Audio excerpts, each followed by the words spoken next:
We had a wonderful session with kids from Texas and from Virginia.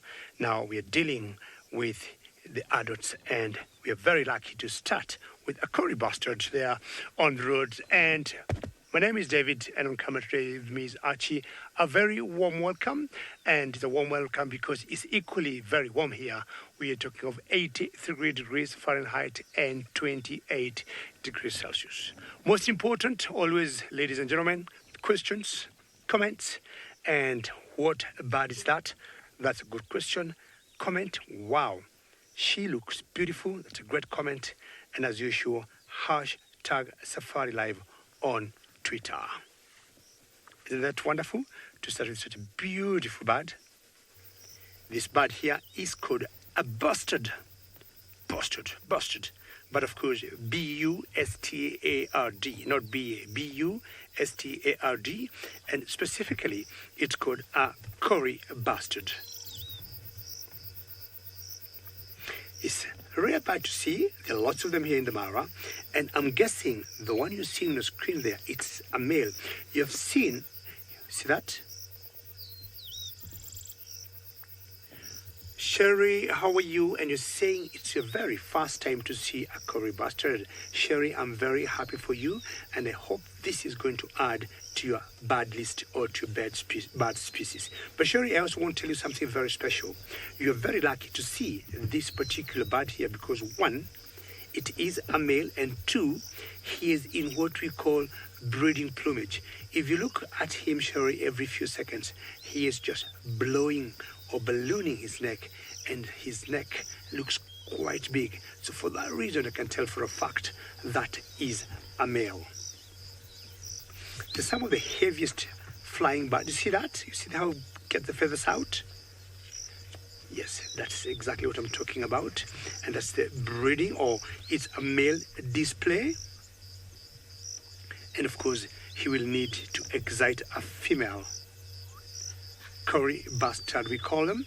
And I think they're endemic only to Africa. That's my guess. So when they're in true display or courtship, particular plumage, that next get see that? Gets even very big. You might think it has been blown some air in the neck.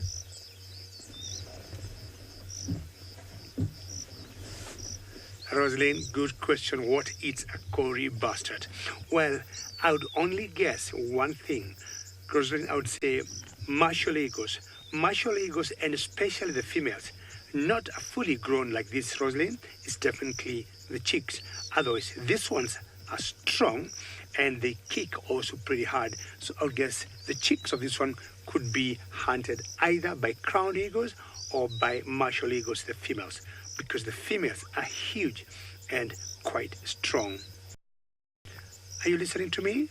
Rosalind, I think you must have seen a Kori Bustards before, not like Sherry, but if I'm sure you have seen, not sure that you have seen them, when the male is displaying as this particular one. See how beautiful he is. He's coming very close to the car, which is quite special. I haven't seen them do that. This is very special.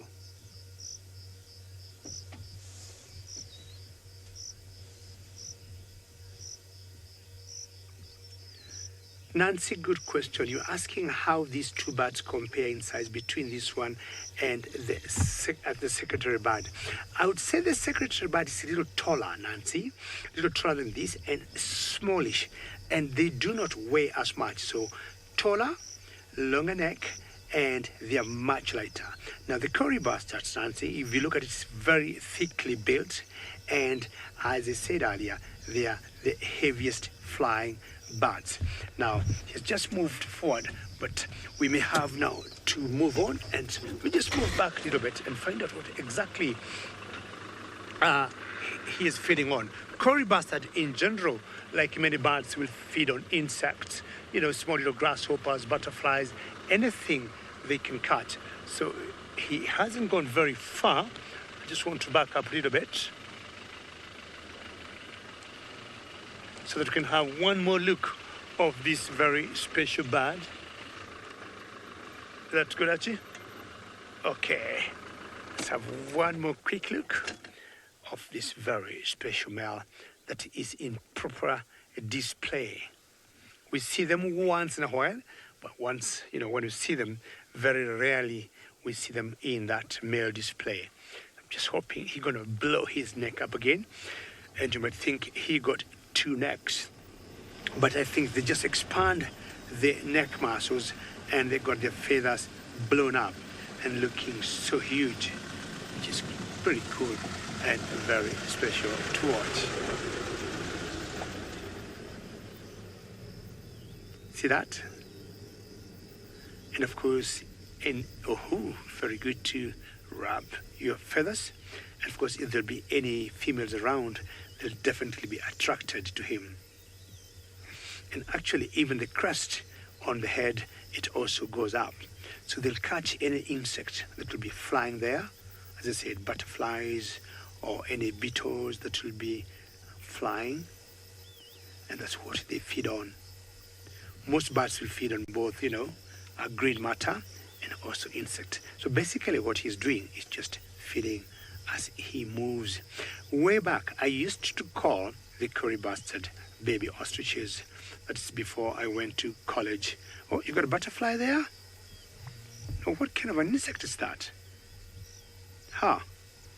He got something for himself.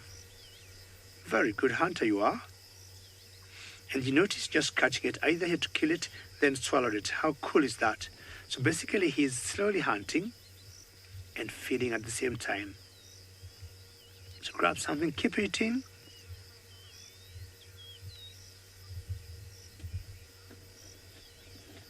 Ellie Gal, good question. How tall do I think he could be? My guess is 2 feet. 2 feet is the average height, I would say, this particular Kori bustard is 2 feet. Look at his legs. And you notice they don't have any feathers attached onto them. So you're just crossing the road. Not sure whether he wants to cross the road. Yes. Good job, Archie. And I'm sure you may all want to know why he crossed the road. Are you cleaning your beak? See how clever he is. Sorry. Doing a bit of a napkin to clean the beak, like when you get a serviette or napkin on the dining table. Very majestic. Crossing the road to the other side to look for more insects to feed on. You very rarely see these birds fly. It's very unusual. As I said earlier, they do fly, but I guess because of their weight, they're some of the heaviest flying birds that we got in Africa. All birds in Africa fly apart from ostriches, but in general, these ones are quite hard to see them fly. So just turn a little bit and give Arch a different angle. Keep coming. There. Keep coming. Let me know where you want me to stow. That's good. Okay. We go forward a little bit. Okay. Because if you look carefully now, there could have been another one in the grass. Now this area had fire the other day. See how beautiful they just blow their feathers out there. So if you look at the grass here, it was burnt. It was some controlled burns that are done by the game rangers.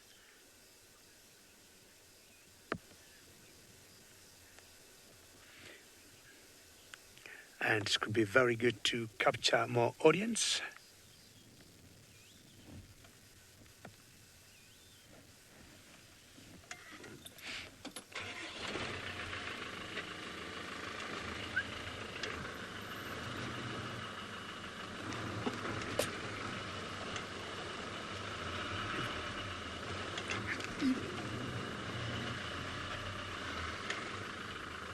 Okay.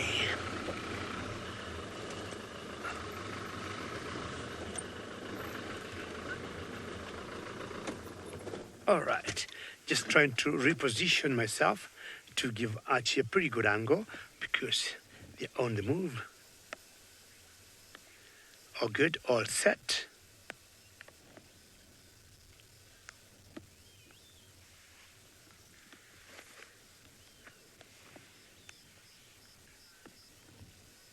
Hello, hello, and jumbo, ladies and gentlemen. A very warm welcome to this very special sighting of this birds that we got here. We rarely see them, but I think today is just one very good day. We are very lucky to have them in frame as they're just trying to feed themselves. There are two of them there, and we call them the Kori Bustards. We're in a country called Kenya, and we're in a game reserve called the Mara Triangle. Now, these birds feed, like most of the birds, on insects, and what they're doing, they're catching any insect along the way as they move in that particular area, be it grasshoppers, locusts, butterflies, any living material, and I guess maybe even some worms that they can dig from the ground there. How cool is this? Now, you might notice the grass there have some patches. Oh, how wonderful.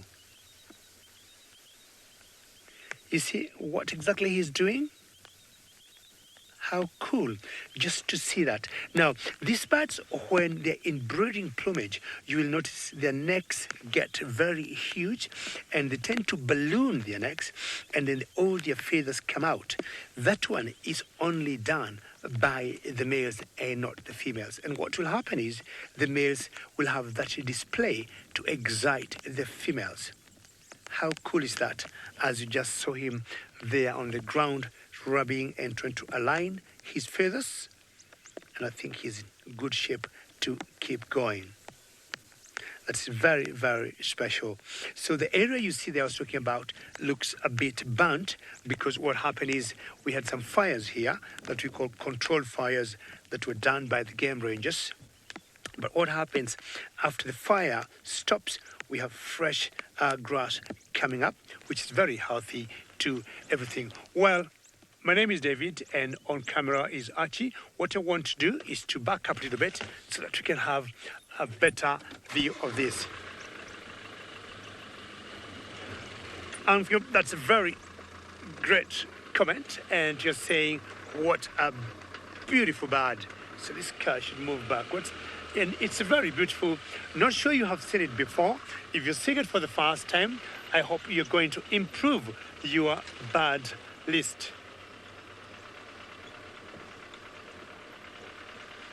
So you're asking why his feathers are so popped up like that. Well, I tell you what, he is in what I would call a breeding plumage. Are you happy there, Archie? In what you call a breeding plumage, and the males will always try and display to the females to look good. So I'm still backing up to a position where Archie will be happy.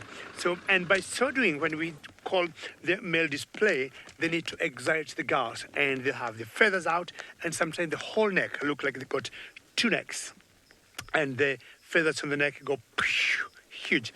Let's have a look and see exactly what he might be doing as he moves on. Sometimes they'll catch something in the air as they move. How majestic.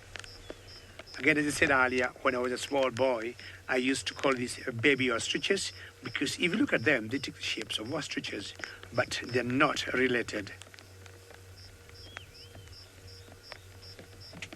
Emily, you would like to know where the females are. The females are not very fast. So what they do, as they feed, as they move, definitely, Emily, they're going to bump into the females. They're going to meet somewhere. That's how Mother Nature is. And of course, once they meet, who knows? So they'll continue blowing, their necks like that. They'll continue making them look big. Sometimes they have all their wings spread out. And that's the whole, I would say, secret for the males to be able to win the females. So for the birds' kingdom, I have found out is always the males that have to do the bigger job to win the females, be it ostriches, even small birds like weavers. It's the males that always, for example, the weavers, you always see the weavers building nests for the females, and they might end up building 2, 3, 4, 5 nests. And every time a female will come in one nest, and if she doesn't like it, the male builds another one until when she's happy and they're going to mate in that one particular nest. So for these ones, it's just try to look good, make your neck look big.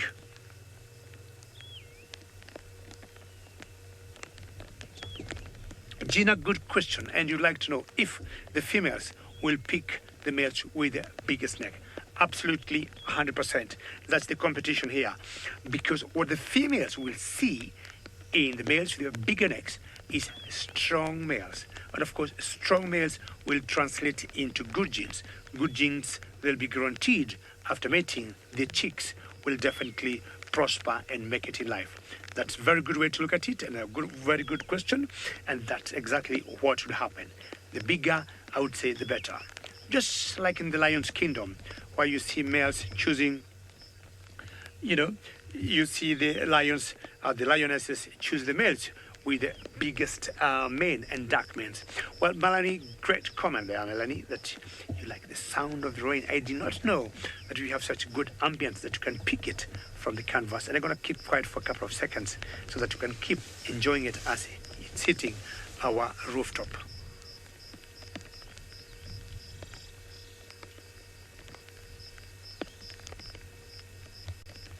Melanie, I would like to know where you come from, you got any rains. Now, we have the rain season in Kenya now, and you have what we call the long rains.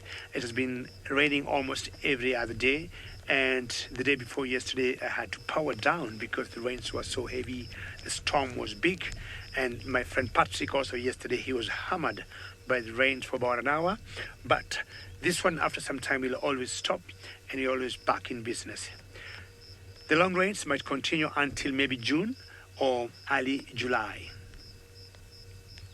The Kori Bustards are the heaviest flying birds that we have in Kenya.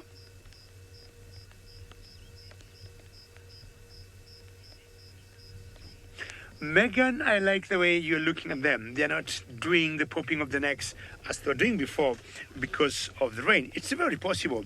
And what will happen is, at the moment, if it rains, everything's tend to slow down, Megan, even as we slow down. And all the animals slow down because nobody wants to be rained on. And they know the moment their feathers get wet on the neck and the whole body, they are not the same. When they blow them out, they don't come as good. It's just some ladies, we have always made a joke, like in the city of Kenya called Nairobi, when we see girls, who have done their hairs very nicely, and then it starts raining, we have always made jokes. They'll always run to the nearest place so that their hair doesn't get wet. And when they're crossing the road, sometimes they don't even look where they're crossing. They just want to make sure they don't get rained on. So I would guess it could be the same case to these males here. They know once their feathers get wet, it will not be very good looking. It won't give them the shape they would want. Well, let me just give you one more look of these beautiful birds here that I told you. We call them the Kori Bustards, and they're in the breeding plumage. And the male or the display is done by the males and not the females.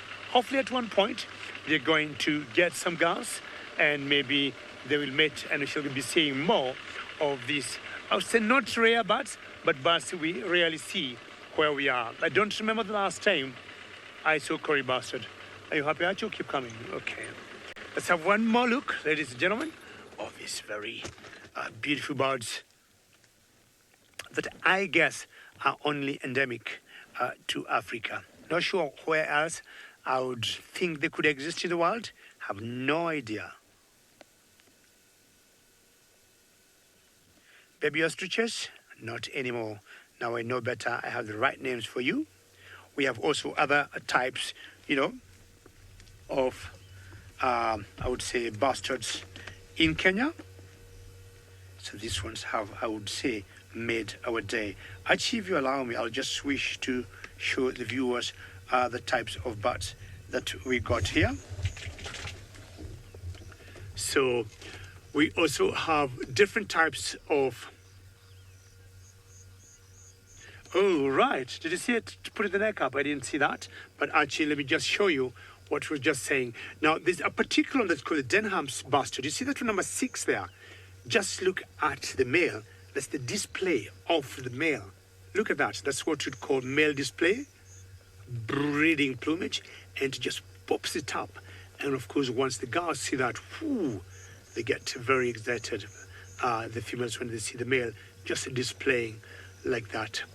Well, ladies and gentlemen, many thanks, and I would want to thank all of you for having watched. Do not go very far. We might be calling you again pretty soon. As I said earlier, one more look as we go there. My name is David, and on camera was Archie. Thank you for watching. You never know what we might call you for in the next maybe few minutes or the next 1 hour. For me and Archie, thank you and goodbye.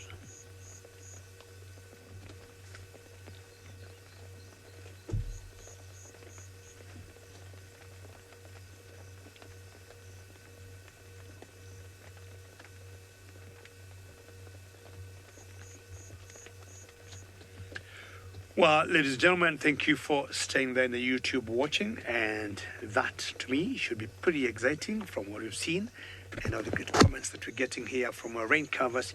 You can hear the rains dropping.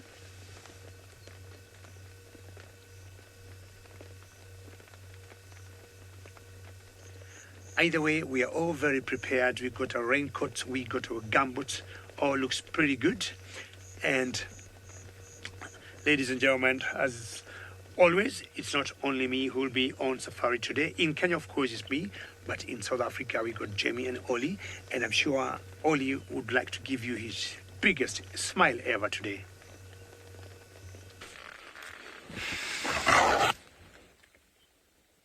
Good afternoon. My name is Ollie, and joining us behind the camera is David. So what I'm doing here is I'm smelling because we have the fresh track of Hukumuri. So he sent Mark here and then he went there. He came from that direction and then he came this side just right after that. Look at this. I'll be using torch. You can see the track is here. Then we can see the main pad over here.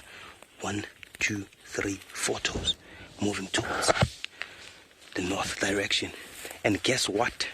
For any questions and comments, you can send them on #SafariLive on Twitter or YouTube chat stream. After we saw these tracks, we had Hukumuri, like, and then Hebi radioed Jamie to go to that sighting. He was not far, but for now, let's go and see Hukumuri.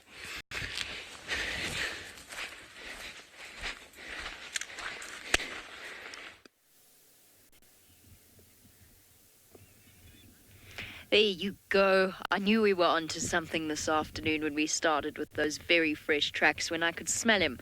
I just knew he was around here. So some teamwork there. Big thank you to the Bushwalk team for putting us in the right place. And a big thank you to Hukumuri for watching us drive past 3 times. Hey boy. Yes, you did. Let's give him a bit of space here, Seb, so he can walk past us. Hello. Good afternoon. My name is Jamie, and this afternoon Sebastian is on camera with me, and this is Hukumuri for those of you that do not know him. He is a big dominant male leopard in this particular part of Djuma, which is the western edge, and he has a long tongue. That's all I can really tell you about Hukumuri. He's got a stern face and a very, very long tongue. And he's going to walk right up past the vehicle. Isn't he absolutely gorgeous? Compact, powerful, focused. And he's been wandering around all afternoon. In fact, he's been walking in the middle of the day.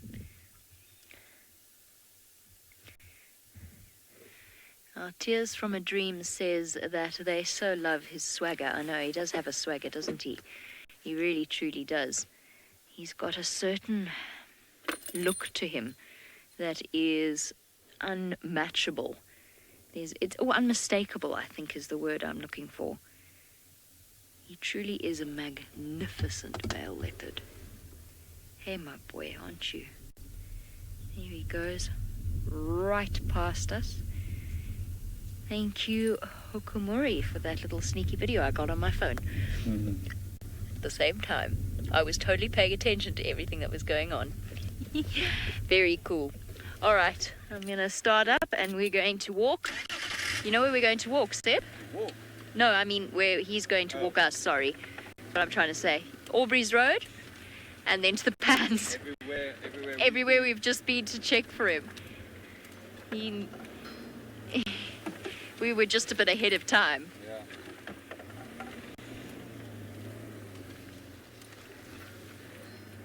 Tim says that he may not be the biggest leopard, but he sure is the scariest. He has a certain look to him. I completely agree. Do you know what I think it is? I think it's a very, very focused look to his body language and to his expression. Look, he does, because we recognize leopards' faces. He does look as though he's got quite almost a gangster face to him. But at the same time, I don't want to villainize him because he's just a normal male leopard. He's fought his way up. Actually, he's not normal, though, because he's all about attitude. He's managed to move into this area at quite a... Oh, look at that on his back. That looks like an abscess to me. There, yeah. I think he's got a swelling there. It's probably just a skin, an infection around a bite or something on his skin, a wound maybe. There he goes. Look at those beautiful feet. Something so neat about leopard paws. Oh, finally. I was starting to forget what leopards look like. What a relief this is, to at least know that I was in the right place at the right time.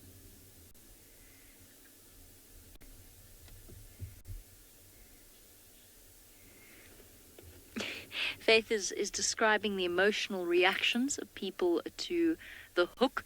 Apparently most people excited to see him, some expressing terror. Never fear, he's in his normal territorial spot. He's not gone wandering into Tingana zone.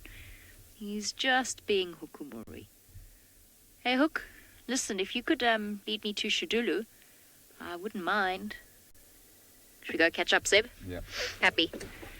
And then we're going to turn right onto Aubrey's Road. I can feel it in my bones. Might just be winter setting in.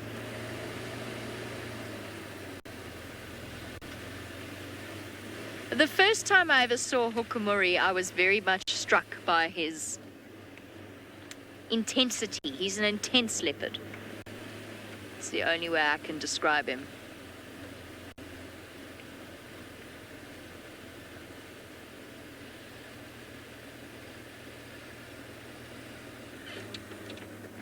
Sorry guys, let me just manage this on the Game Drive radio.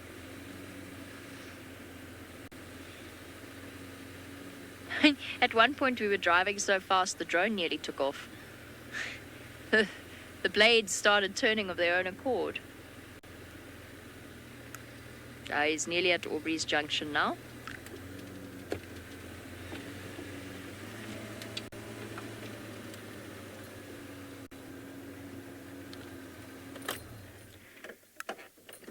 He's come all the way from Zoe's side, and it looks like he's going to go up north on Aubrey's Road.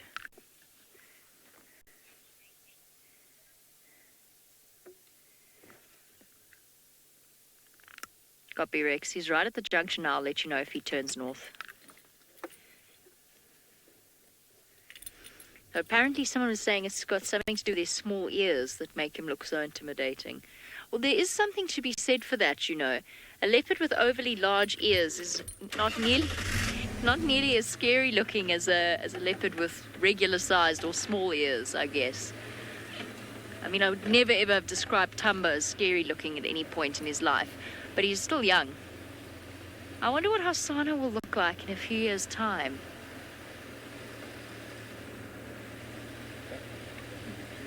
Huh, wouldn't you know it?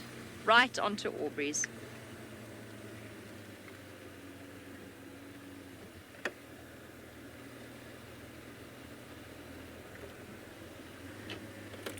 All right, while we keep up with our lovely leopard, I'm going to send you across to Kori and say a very big thank you to him for this leopard.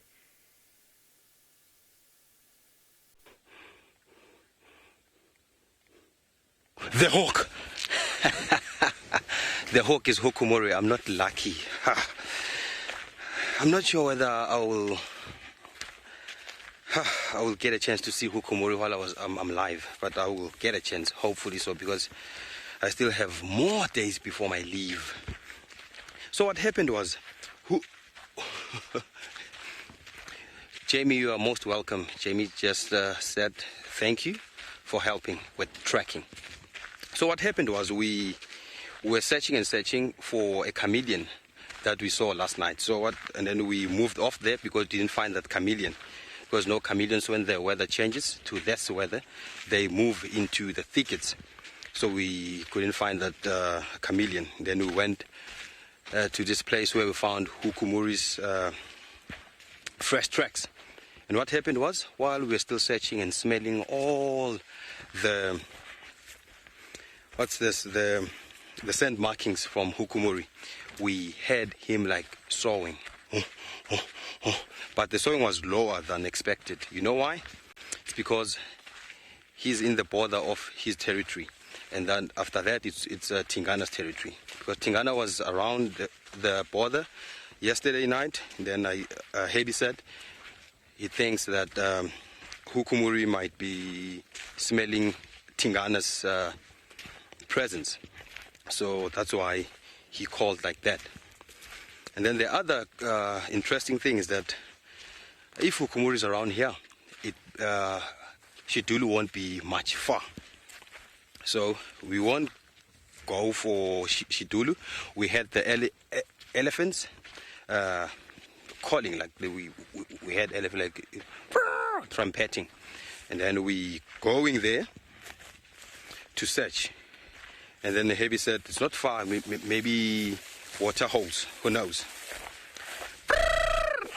That's trumpeting. And they didn't sound very far, so we on our way trying to locate them. If we do, we'll show you Ellis on foot. That will be amazing. And if you are here with me and feel that smell, smell it like popcorns, hey? Popcorns only need some spices and some salt.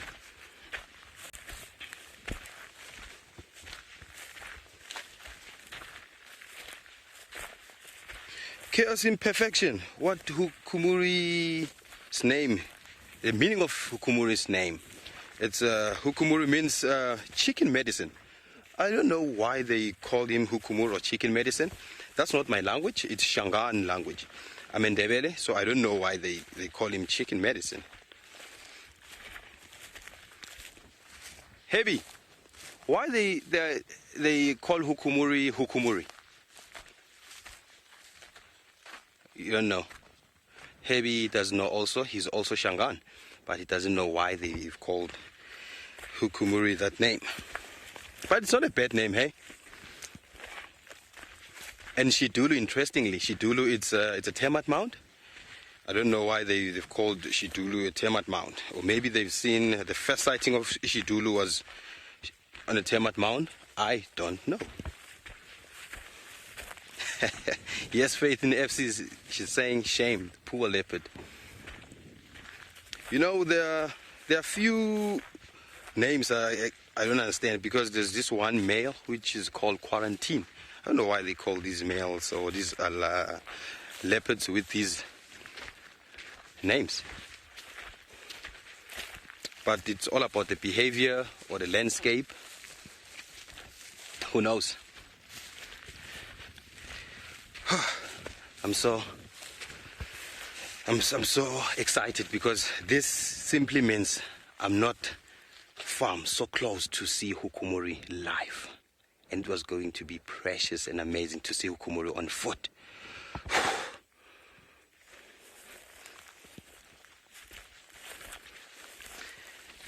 I think the president of the Sausage Republic is calling my name. Let's go and find out.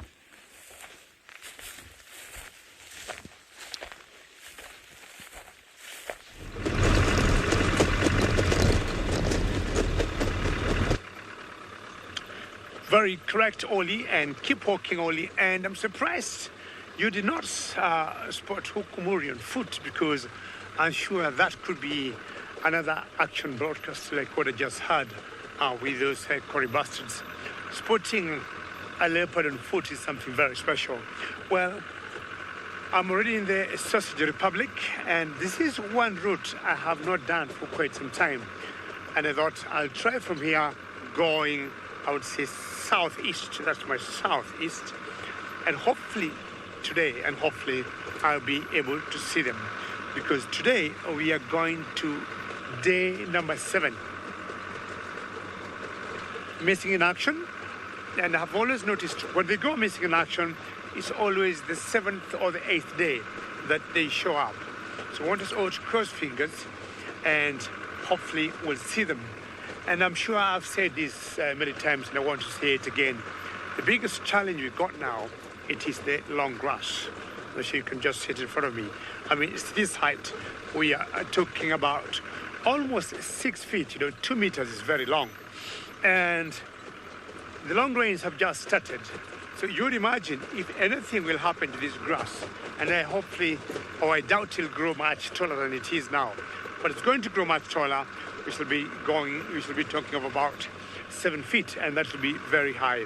So if these cats are anywhere in the grass having a nap, as is typical of lions, it will be quite a challenge for us to spot them. But somehow we'll always work very hard. We'll always use our strong binocular glasses. Archie will swing his camera left and right. And also, I've said again and again, we'll now at this particular time, until maybe when the wildebeest will come here. And I don't know why I'm feeling like this year they might come early than expected. Last year they came in rather late, I would say towards end of July, early August. So hopefully this year they will come much early. Well, let me keep searching for my sausages. In the meantime, let's go back to Hukumori.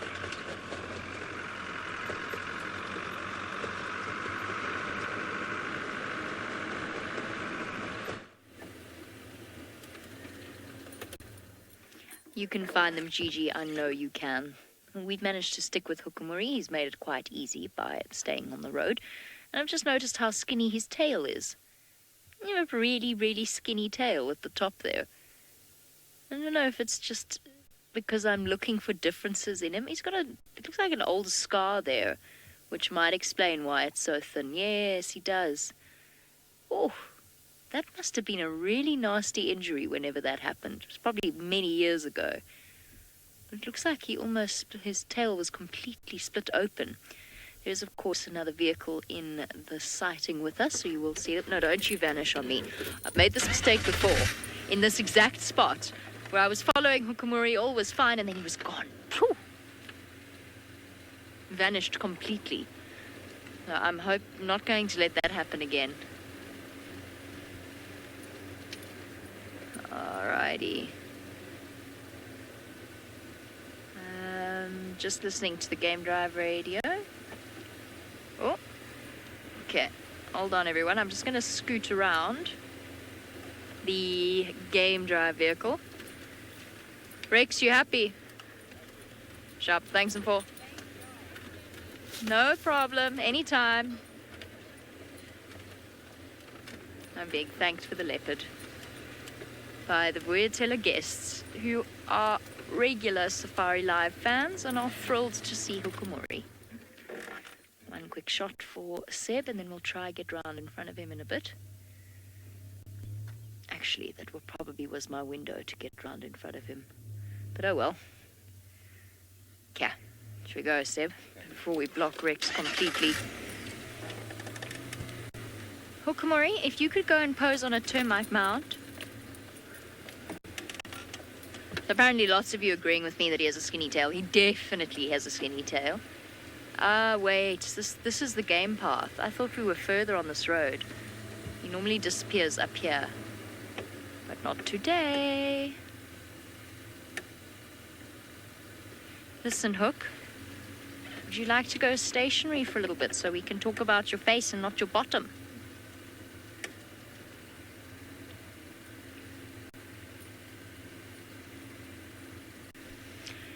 Now, Ladybird would like to know if leopards are scared of rhinos. No, not really. I've seen young male leopards stalk rhinos. They obviously have absolutely no chance of making them a meal.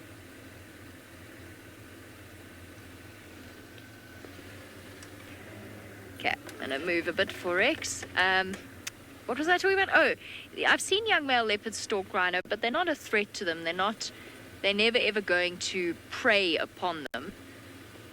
So, but they're also so much faster than a rhino.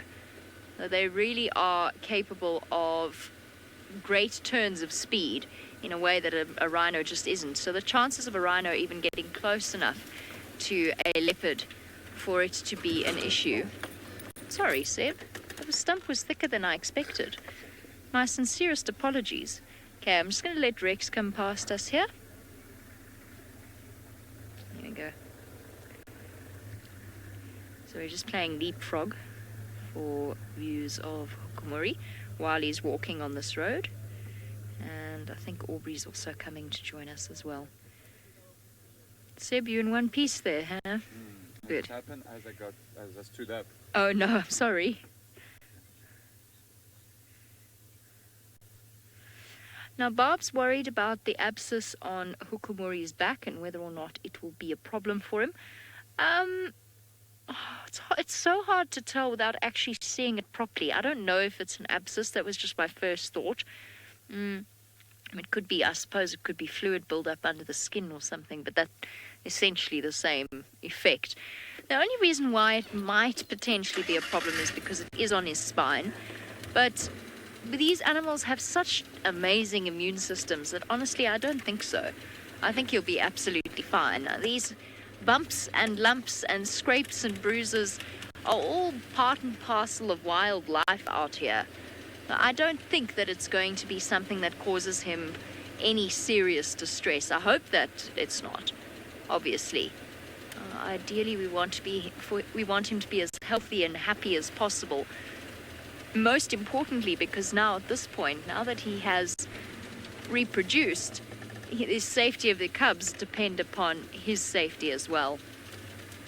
All right, guys, we're going to play leapfrog a little bit more while we wait for him to settle down. While we do that, off you go across to Kori.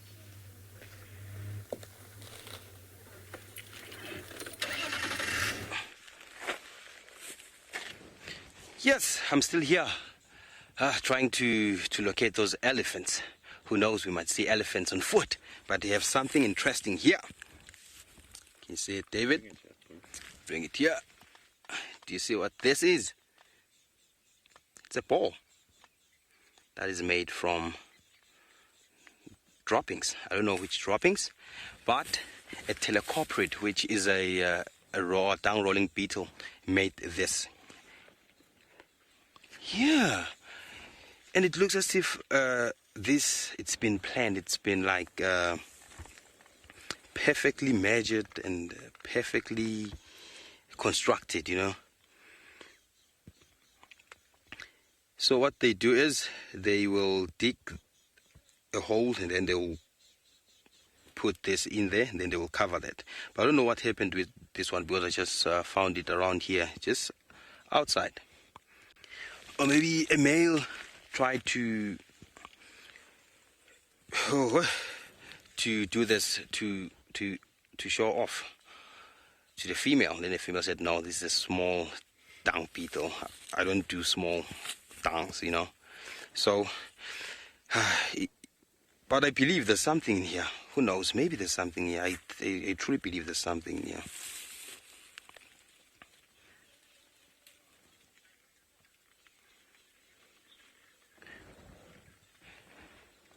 MGN, this ball looks like, I didn't get the last name, please repeat that, Faith?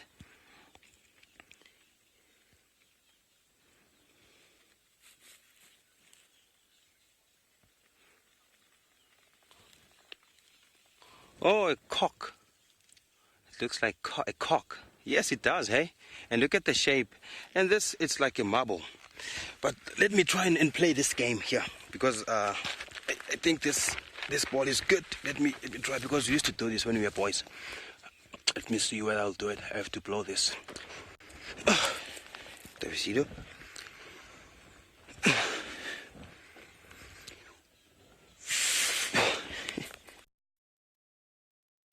Go on. Into the hole.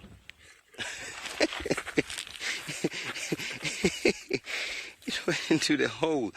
Ah, the ball is gone. I just wanted to blow it using my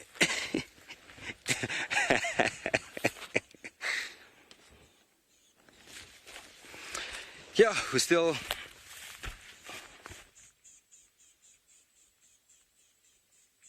oh, it's just a bird. I thought it's alarming. It's again a green-backed Camaroptera. These small little birds, they really like me, hey, because they always make this alarm-like call when I'm around.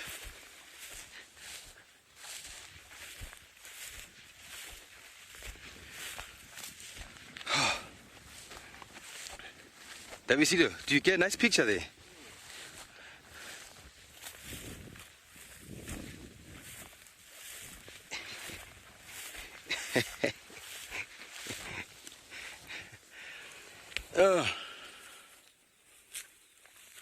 There's someone who doesn't like my game, and that person is a detective. Why don't you like my game? Consulting detective, why don't you like my game? I thought it was a good game because I used to play that when I was still a boy. We used to use the marula fruit.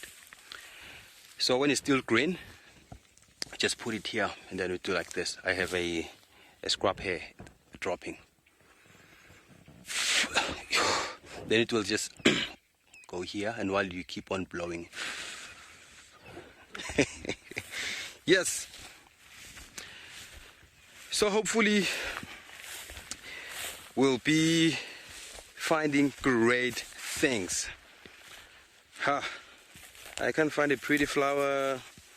Only some dead flowers here.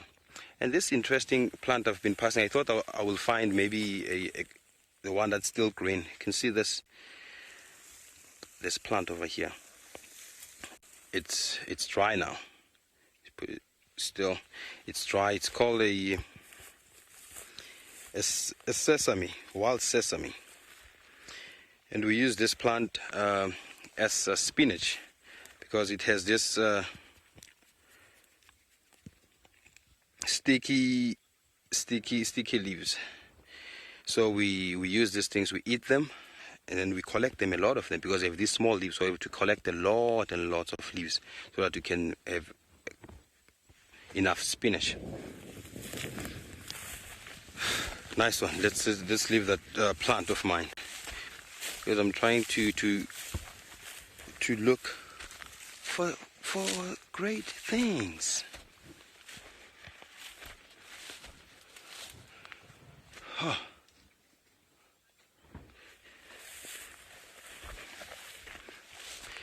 The bush can be quiet sometimes, but we have the lucky guides like Jamie. Let's go and see the hawk.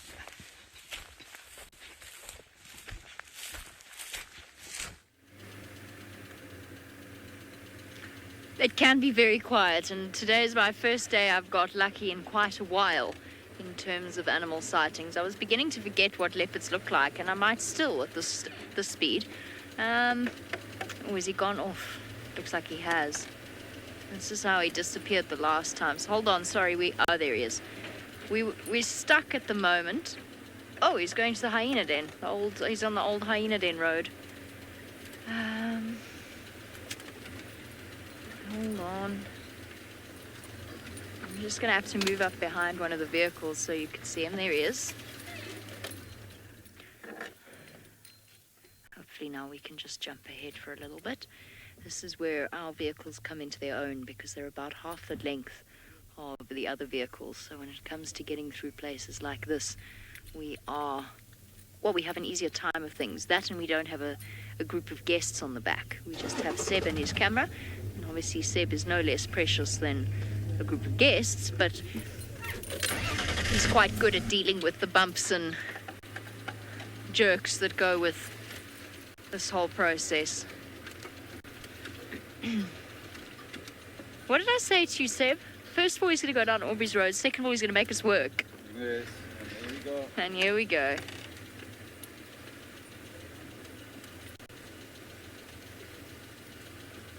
Tom, no. Hukumuri is definitely considered to be territorial now, not nomadic. He's been settled in the West for close on a year now, actually. He'll get there eventually. I'm sorry. Please go on the termite mound. Please go on the termite mound.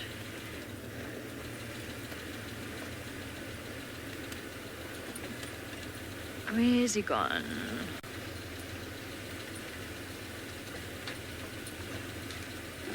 There. Hold on.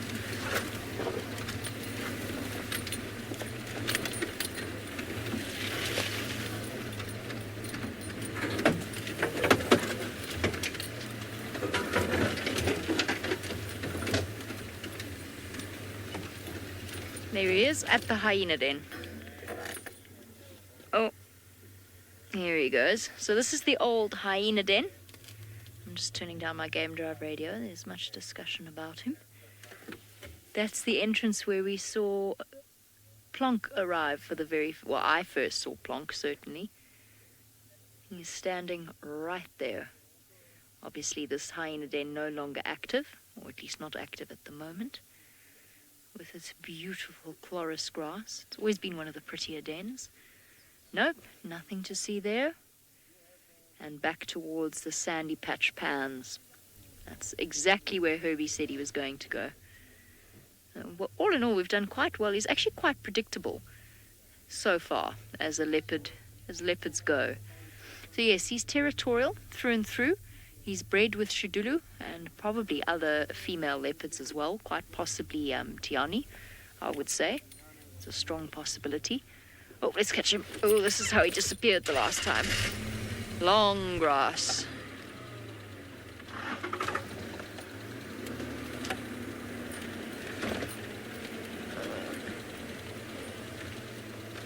Here he goes. Which way is he going to go? He's going to go this way, towards this termite mound. He's hunting. Now, he's been on a territorial patrol. Now he looks as though he's checking out these termite mounds for some sort of activity. We know how he is about warthogs, or how he feels about warthogs.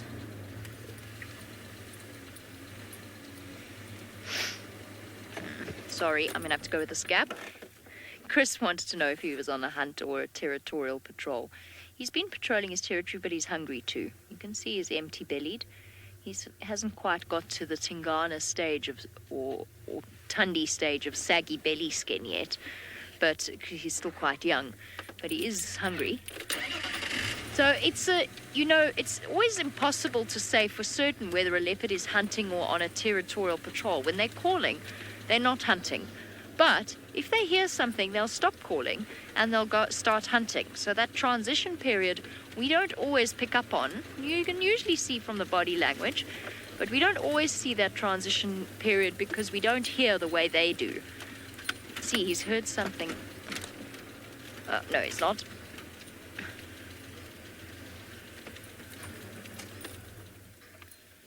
Here we go. He's still spraying urine, which is astounding. I don't know how he has any urine left to spray. The amazing ability of a lot of male mammals. That somehow on these territorial patrols they are able to produce sufficient urine to... Oh, that's beautiful. There's Seb in this grass. Everything's looking really pretty. Okay, I'm going to move for Aubrey. Sorry, Seb. He wants to just see. Okay.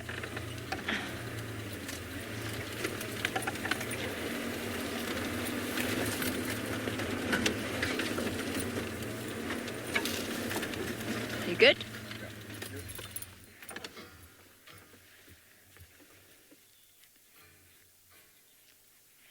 Now, Mia wants to know how far he is from Tingana's territory. Well, I think the trick here is to think of territories not as not like a fence between your property and your neighbor's property. It's a very fluid thing. So Tingana often walks along Aubrey's road, which is the road we've just walked on. You're not walking, he's just walked on. And Tingana, this is basically the overlap territory between Hukumuri and Tingana. And if I were to put a boundary, I would... Oh, that's very pretty. Lovely, Seb. Very artistic. If I were to put a boundary line between Hukumuri and Tingana, I'd put it around Aubrey's Road. So in other words, he's very close. But it really depends upon where each individual leopard is at the time. So it could be that Hukumuri is in the far south and Tingana's around this area. And obviously the leopards will react in that way depending upon where it is that the other male is. Does that make sense? So they avoid each other for the most part. It's only really when there's a newcomer coming in that they will start to... Where's Orbs? He's behind me.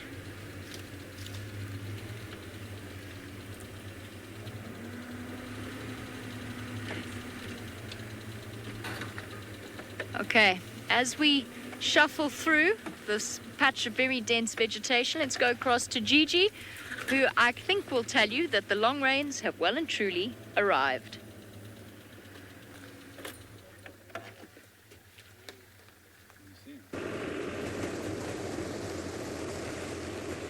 Well, very well done, Jamie. And make sure Hukumuri doesn't go anywhere. But definitely, ladies and gentlemen, you can tell my office or my vehicle is totally different now because the heavens have opened up and the storm has started falling.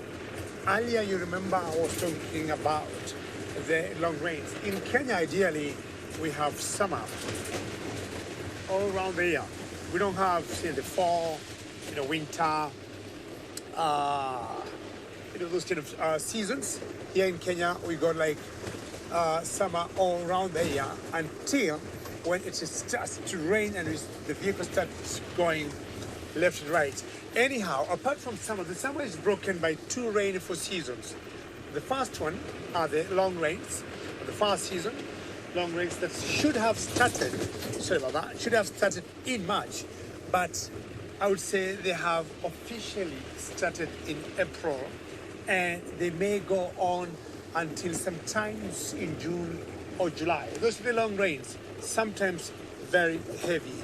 On two occasions, myself and Patrick had to bring the flaps down, and I think myself the day before yesterday, I had to power down and switch off our camera equipment to protect it from the thunderstorms and the lightning, because on top of the vehicle, we got a number of antennas going out that way.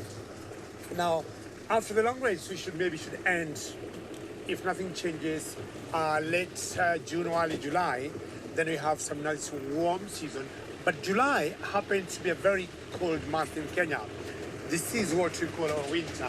But unusual winter, it just gets cold. Well, we'll keep watching how the rains will continue, but I think Oli could be having a butterfly on the wall.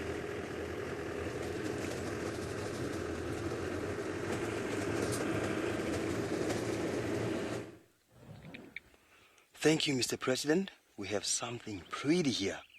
Wow! Let's take a look. Now the wings are closed now. It was like it opened its wings and seconds before we went live. A beautiful butterfly there.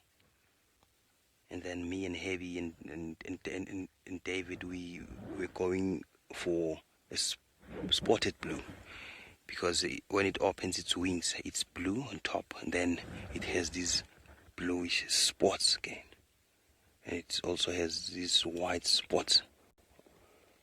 Amazing.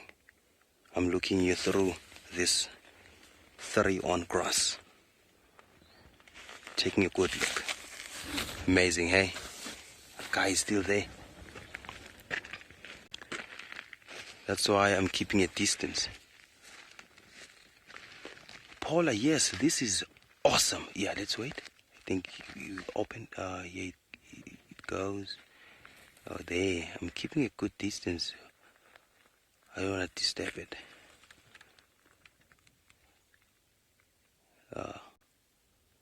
And this is the easiest way to differentiate between a butterfly and a moth, just by their wings.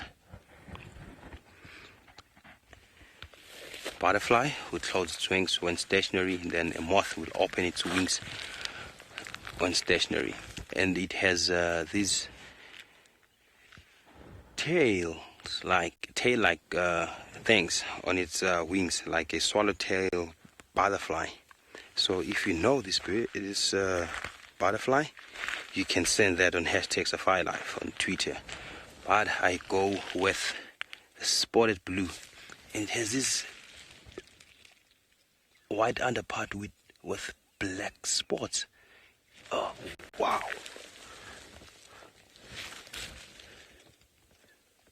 Yo, can you see its abdomen, David? It's like a zebra, like black and white stripes.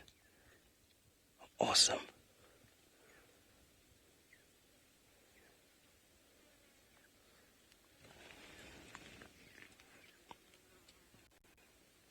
I'll be taking out my phone and take a picture here before I leave the sighting.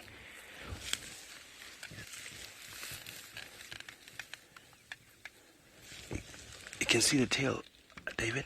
Can you see the tail there? Miss Anna is still pretty. Oh, this is amazing. And it's a tiny little fragile thing. Oh. And what's great about these butterflies is the grass is getting dry now, and then they're easily exposed so that we can see them. Because when it's summer, we get all the pretty and colorful flowers, so they camouflage very well.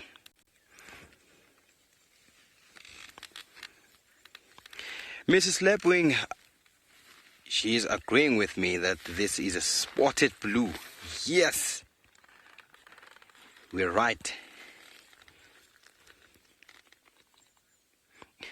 Paula says it's a zebra butterfly. I'll also go with that because it has these amazing stripes. Black and white ones, you can see that. Oh my goodness.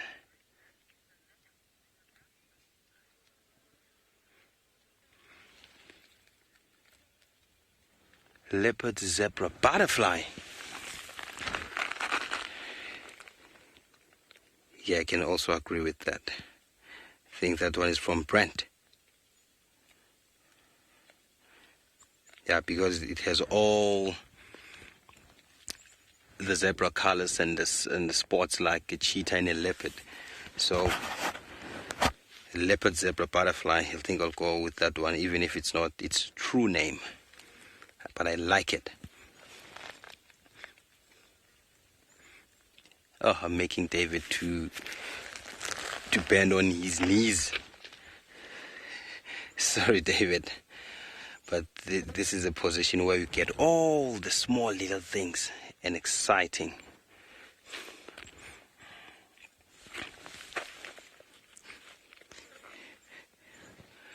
We will be leaving this butterfly because we are on a mission to go and find these elephants.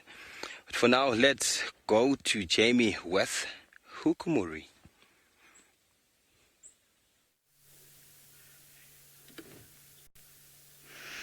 There we go, from one beautiful creature to another. We are sitting with Hukumuri, who has finally to let us have a view of him. And I'm currently half talking to someone that I know on the vehicle next to us about the sounds that we're hearing. I think there's a herd of elephants not too far away from where we are now. But there you go, the hook in all his glory, and you know his tongue is even in his mouth right now. Well, I mean, his tongue's always in his mouth, but what I mean by that is not all of it is sticking out. He is beautiful.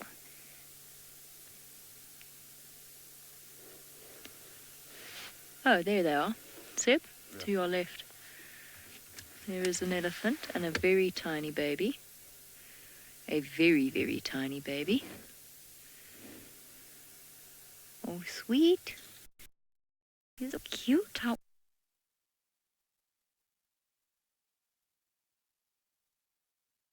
ask him to investigate the sound of vehicles moving around. And yes, absolutely.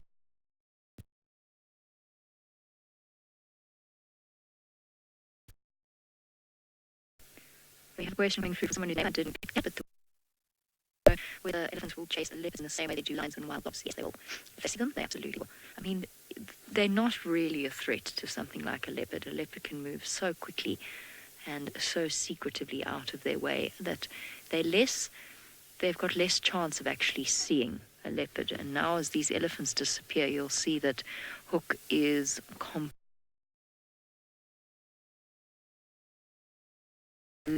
unconcerned with their presence. He didn't even look around. They walked behind him, so he's over there, and he didn't bother to look at them. So, if Private Lions had been here, a herd of elephants probably spotted them or smelt them. Would have come charging in to chase them away. What's interesting is I've noticed that behavior is very different in the Mara, where elephants seem to walk within close proximity of lions. Oh, don't do that. Don't do that. Okay. Well, apparently we're having some gremlin issues, so while we try and sort that out, off you go across to Kori to see how his walk is going.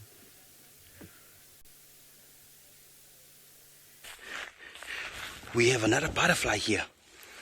David, come this side. And sorry about the gremlins, being live in the bush. There. Oh, here. You just have to keep quiet. Hey. There, on the floor there. You see it? Here, Anton. Ah, this butterfly. Now you can see it. Yeah.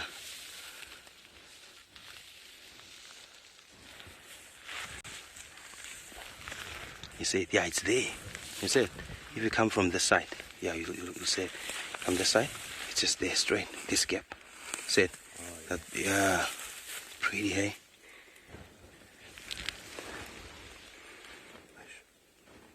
You see it? It's well camouflaged there. You can see the coloration and the surrounding. But it's moving now, you can see it.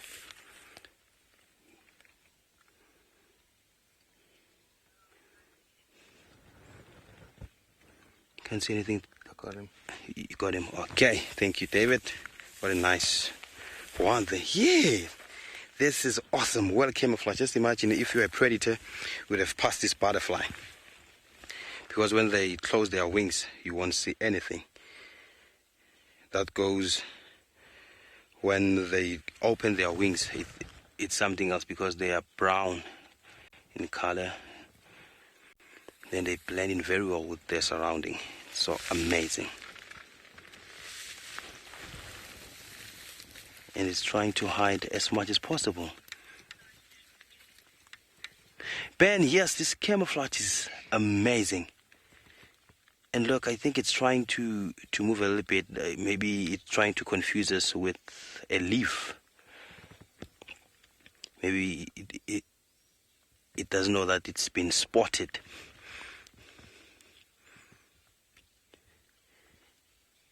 It's behaving similar like a chameleon, because a chameleon, when it walks, it shakes. And then the predator will think that that's a leaf.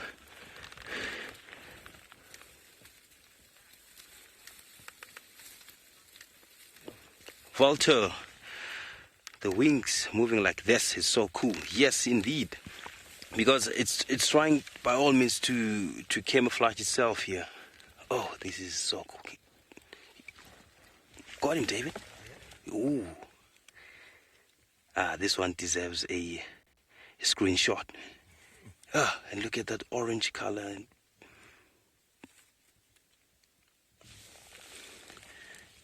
It has rosettes, don't you think?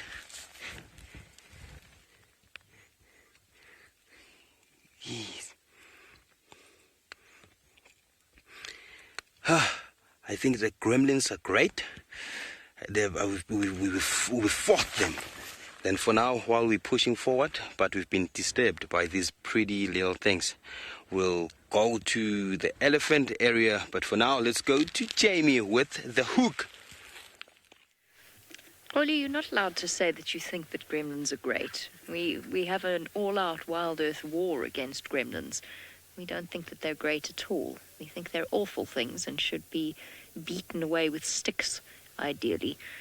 So obviously I do have some issues with the vehicle's signal where I am, which means that even though Hukumuri's decided to reposition himself, I can't, because I found an area where there's a little bit or just sufficient signal for me to broadcast from, and that means that we just have to stick to one spot for now. And the reason that it is so bad is because we're up near Sydney's Dam, which is a notorious area for bad signal. It's also notoriously bad luck for us that he's so close to the boundary of Buffelshoek, because there's a chance that as we go into the nighttime safari, he's going to ditch us. Hey, Seb. Of course. I think that's exactly what he's going to do. And the problem is, I'm the only vehicle out here, I mean, in terms of Wild Earth's group, and both Juba vehicles are with us here because it's been quite a quiet day, meaning that we're going to have to work quite hard to find other things this evening if he does decide to cross. But there's another possibility, and that's that he treats us to a truly spectacular hunt.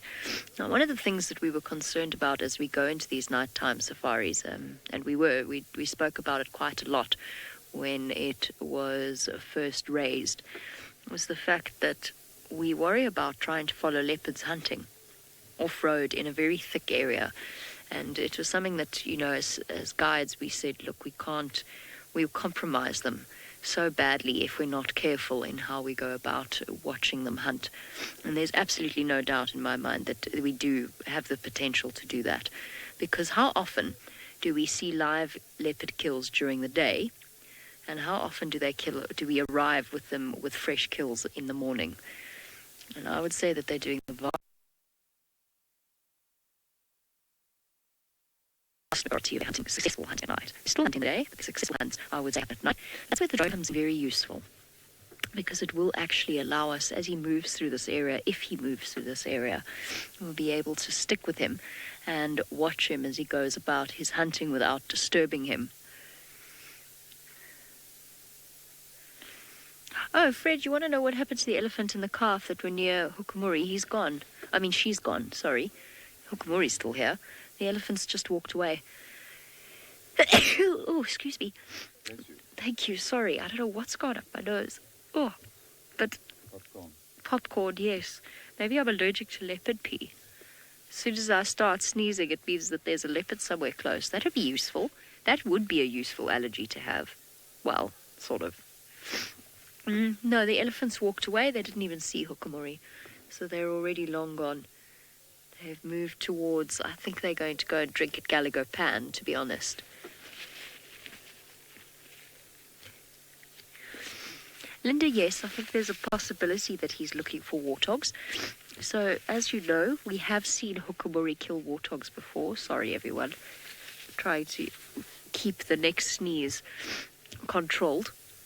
I think there's a chance that he's looking for warthogs. We've seen with big male leopards like Tingana as well. So it's not just Hukumuri who has a special gift for burrowing mammals.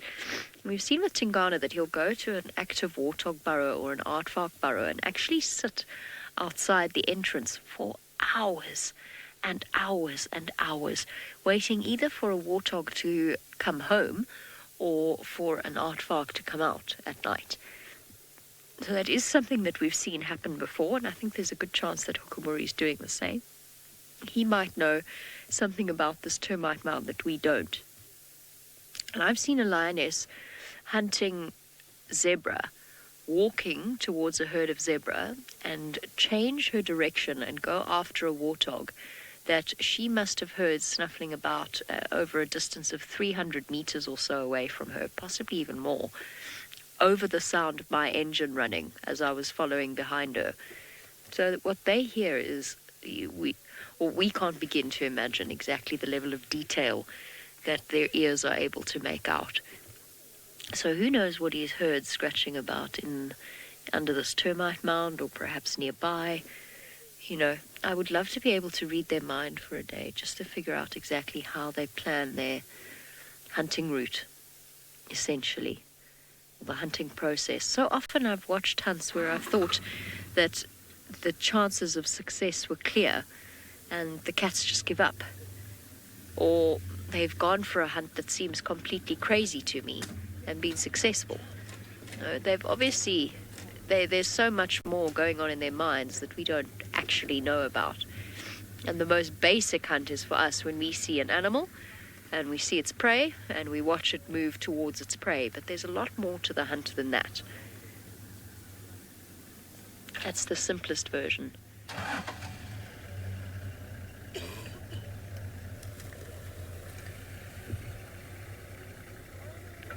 Hi. Just saying goodbye to the other vehicles.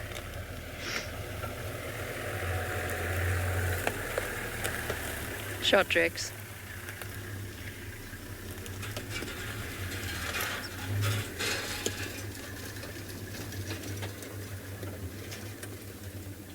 Hey, Seb.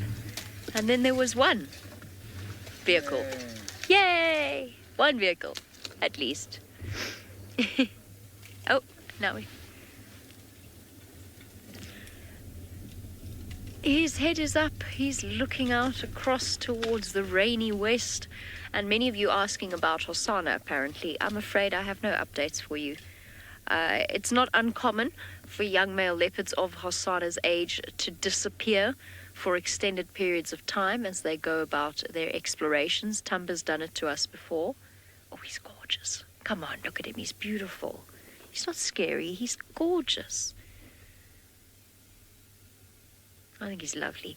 Anyway, Hosanna, it's not uncommon for leopards to disappear at that age. So I think there's a good chance that we're not going to hear about him for a little while. And then all of a sudden, one moment when we least expect it, we will see an Instagram post or some other post about him from one of the lodges.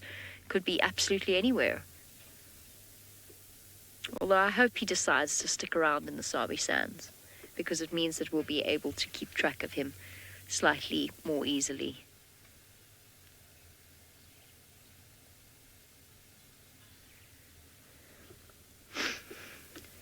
Ah, marvelous. How very peaceful for the moment.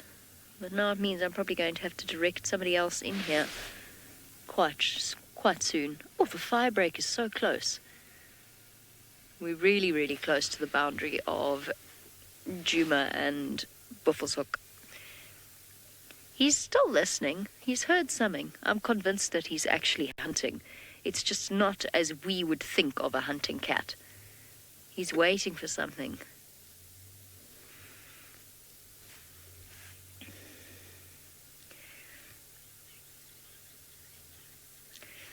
So while he thinks about it and great things weigh upon his shoulders and upon his mind, Oli is thinking about things that are slightly smaller.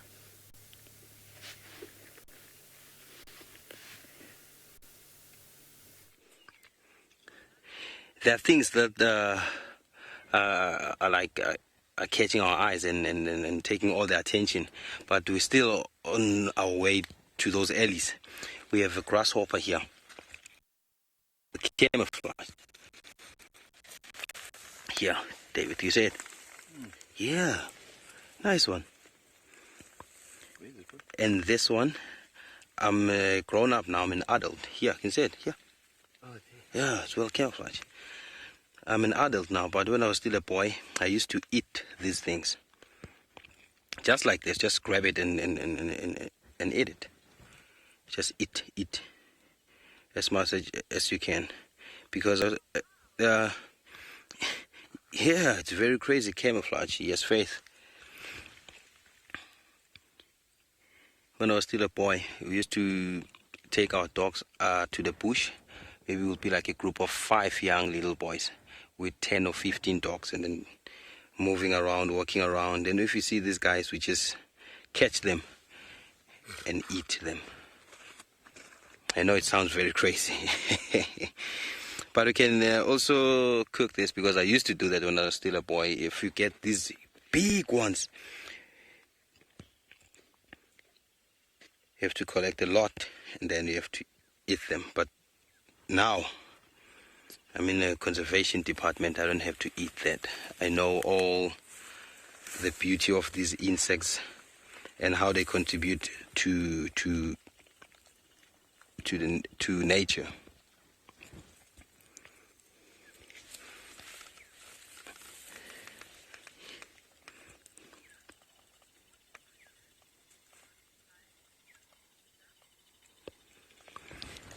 Tumza, what crickets eat butterfly? Is that a question?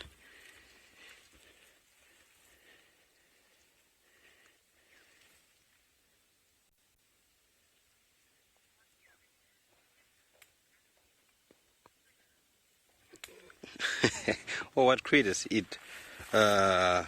There's guys over here. Birds. Also lizards. I've seen that. And also a chameleon. A lot of animals feed on these things. Great little things. Great little things. But we are still on our way. Backwards, never. Forward, we go. Oh, I thought it's a spider web. Nothing. So it's cooler now and it's perfect weather for the bushwalk. Yes, we are lucky because it was so hot. And also these trees over here. You can see these trees over here. This is one of the alien trees you can find in this place. It's called the black monkey orange. Don't have fruits here because baboons and monkeys they love feeding on these fruits. You can't see here because they've been consumed. So what they do is they green when not ripen, and then they turn yellow when they are ripe. And then when they're still green, they're poisonous. You don't have to eat them. Then you have to wait for them to be yellow.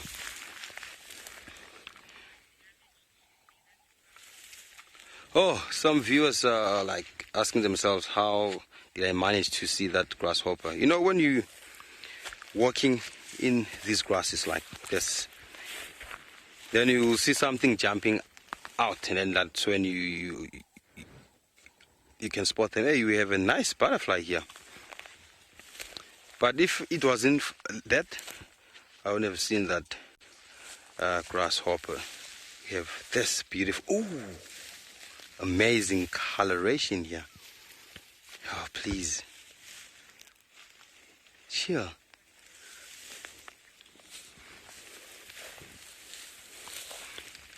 Oh, please. Oh, this one, it doesn't want to give us all these pretty colors. Oh, there, yes.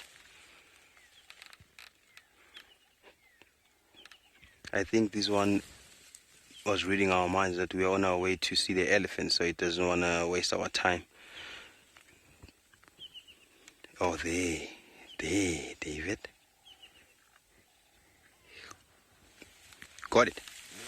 Yes. Nice one.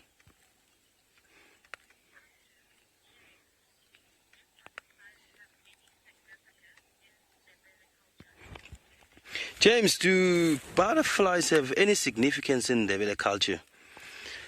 Yes, they do have. One is for peace because of these beautiful colors they show to us. Then if you see a butterfly in your yard, or if it comes and just stay on top of your shoulder or head or a hand, and then that simply means you are the luckiest person.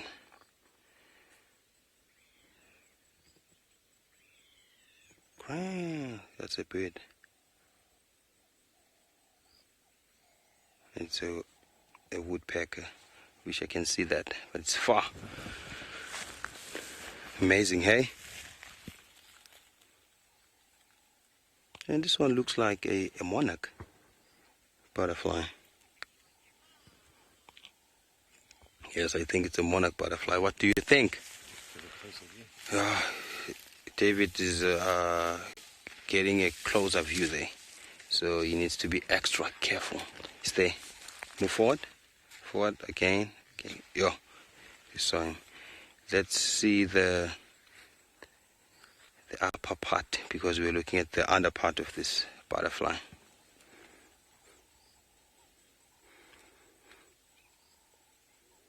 And while it's doing this, you can see it's opening and closing its wings, because they have to pump blood to the wings.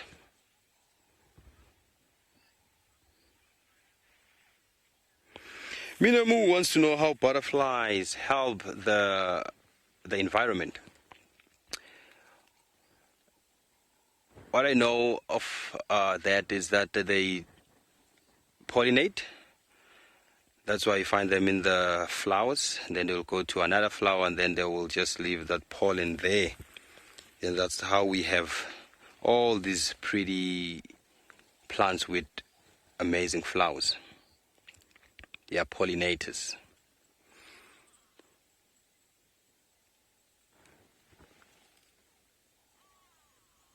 Ooh, and what's interesting about this butterfly, not this one, but most of the butterflies, because they have the mouth part, which is called a proboscis. It's something like a straw. They don't go to any flower, but they go to a flower that has something like a how can I put this? Oh, bless you, Heavy. You know, a morning glory flower. Some butterflies, they go for those flowers because of the proboscis. They have to put in that proboscis and suck the nectar in there. Oh, David, we have a grasshopper of some sort here. It has this short abdomen and long legs. Yeah, come this side. Go that side. Yeah, it's here. Yeah, and this one, it's green and brown. You said? Yeah. Yeah. And this one has shorter wings.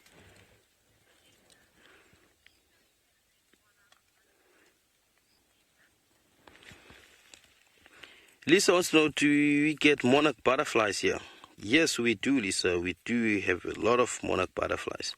And those are the butterflies we normally see during summer. There are a lot of them. So this one, you can see, has long legs there and short things like wings. This one, you can see, doesn't rely on flying, but it relies on jumping. You can see the legs there, the hind legs.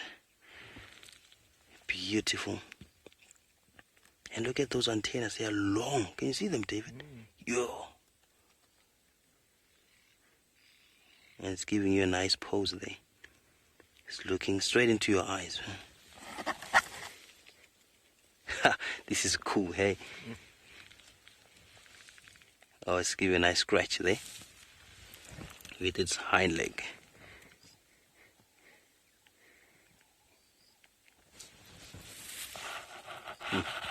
What a great moment. And this one, if you can see the mouth part there, David, it doesn't have a proboscis. That simply means it doesn't suck, but it chews its food. It's food.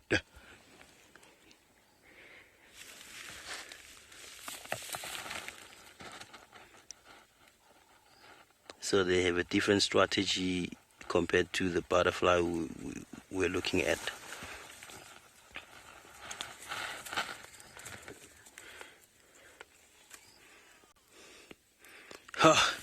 This will be a long journey to see these elephants, and I still believe they're still at the very same place where we had them trumpeting. But for now, let's go to the hook. I think he's up and about.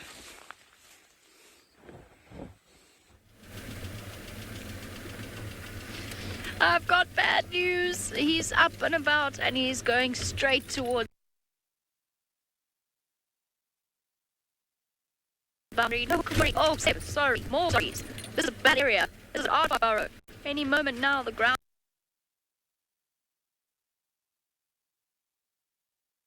here under. Good.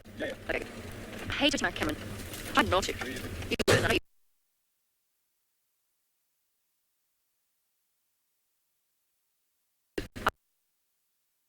Touch it. Ow.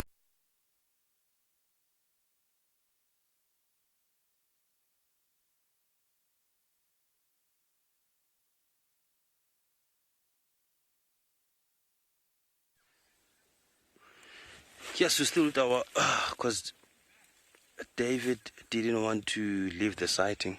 Let me talk to Heavy because he's saying something. Heavy, are you talking?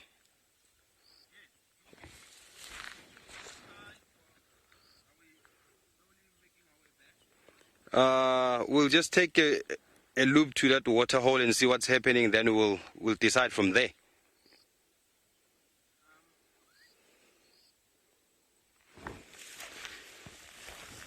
Yes, David.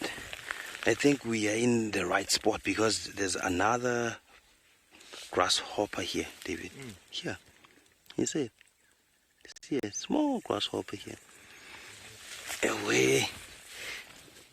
That's what David is saying, away. It's a slang word which means good one. And we also have a spider down there. Can you see it? I think we have a jumping spider underneath this grasshopper.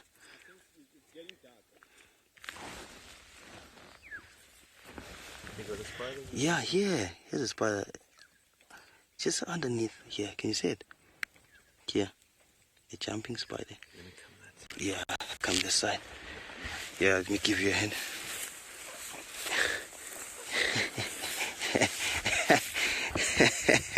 So while we're searching for a spider, let's hope it's still there.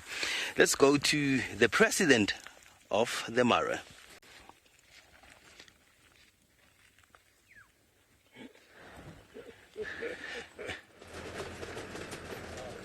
Well, this is the situation we are in. The last time you saw us, I'm talking of my Silvanati, and 10 minutes ago, there was a little bit of a window where the rain seems to have subsided, and we were doing the flops up, and I was just doing the last panel. I had this beating boom, and it made me, wet, and I had to put on an extra layer just to make sure I don't pick a cold from this kind of weather, but nothing out of the ordinary. We are always very prepared this time around. Two special layers we carry. Number one is to keep us warm, and then two is to have one extra layer on top, which is a special raincoat. And I'm sure I had one raincoat here. Which is this one here.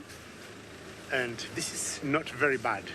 So what this will do, it have a very funny lining on my neck. I don't know what's the purpose of this lining here, because I would expect the whole line to go all the way down.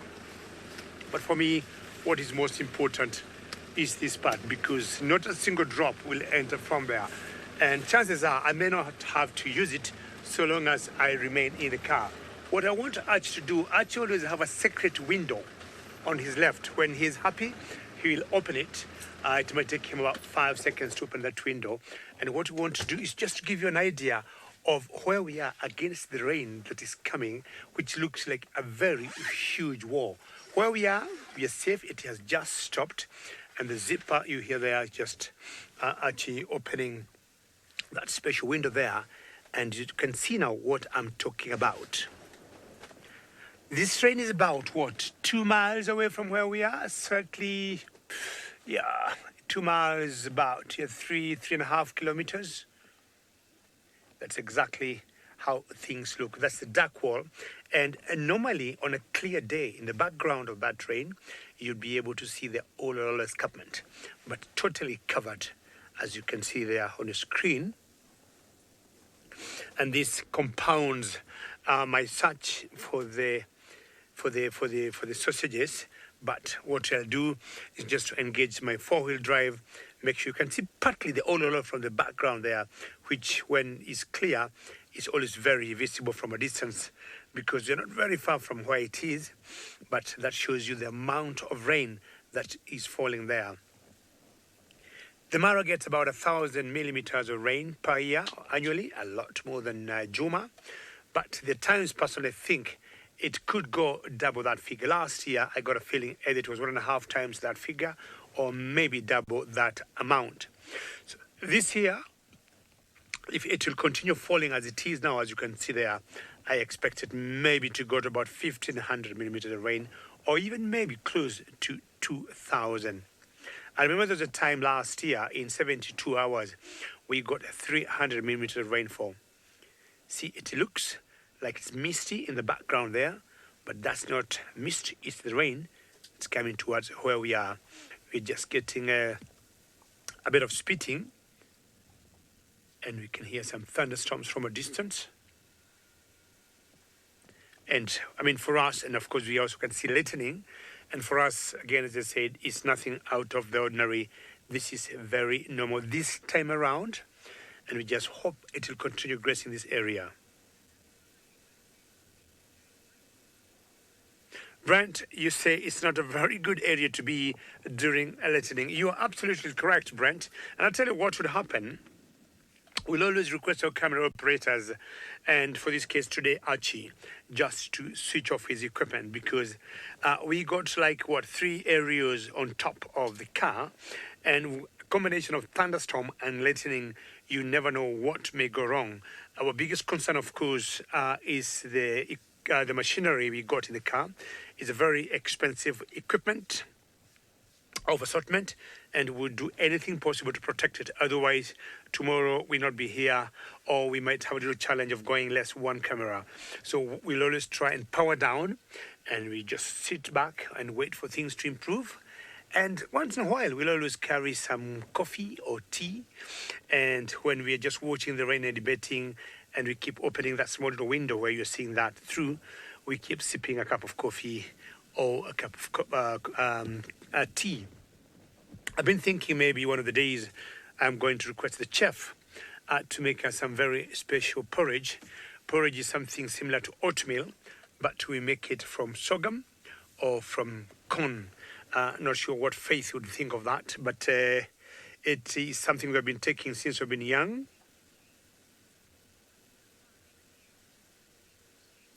But just you see watercolor view, and what you see there, Faith is very jealous about that. What you see there, that's the red oat grass, and you can see it's just being blown very slightly by the wind.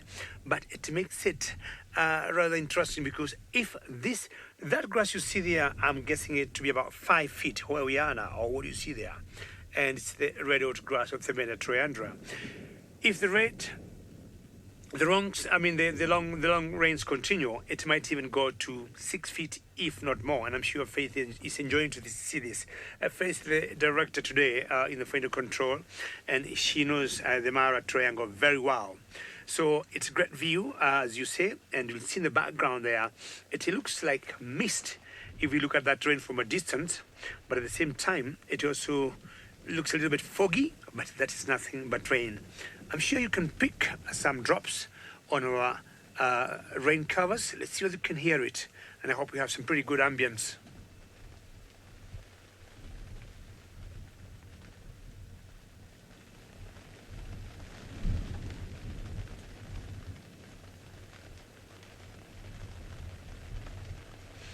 So it's both windy and at the same time we get some spitting on the rain covers, and I'm sure as it gets bigger you can be able to hear it if you've got pretty good ambience, and this is exactly what will happen. This has been very typical every other afternoon, and when we look at the weather forecast, you'll see the weatherman saying rains, and we have a particular app that will update our rain condition where we are.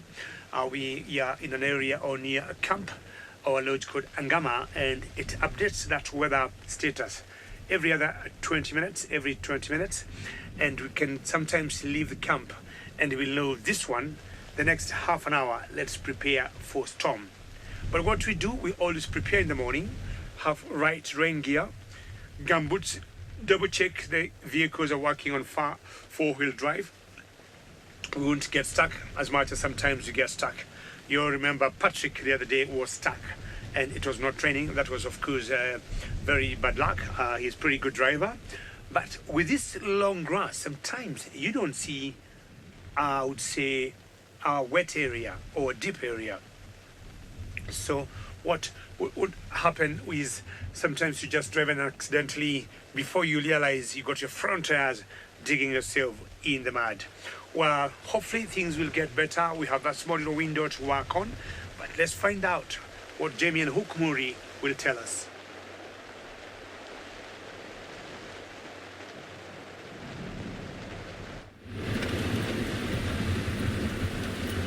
Well, only Jamie, I'm afraid, is going to tell you anything because unfortunately Hukumuri is taking us into a very, very bad signal area. So I'm sorry about that, everyone.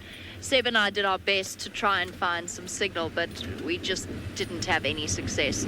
So we've left him, but the good news is that we wouldn't have had him for much longer anyway. He's about to cross into Simbambili. So unfortunately, we've had to leave him. And also, I'm sorry to Faith, because I hate having to do that, but I had to wait until another guide got there. And I thought he was closer than he was.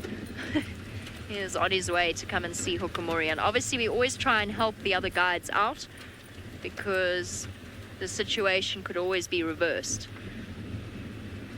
Cool. So now what? We have the drone with us. The night is yet young, dark, cloudy. Potential of rain on the horizon. Where shall we go next, Seb? I don't even know where to start now. Yeah. My plans for the afternoon were derailed by Hukumuri's tracks. Now I've got to think about where else to go. I'm going to leave the Hyena Den for the evening vehicle to go to, because there will be 2 vehicles.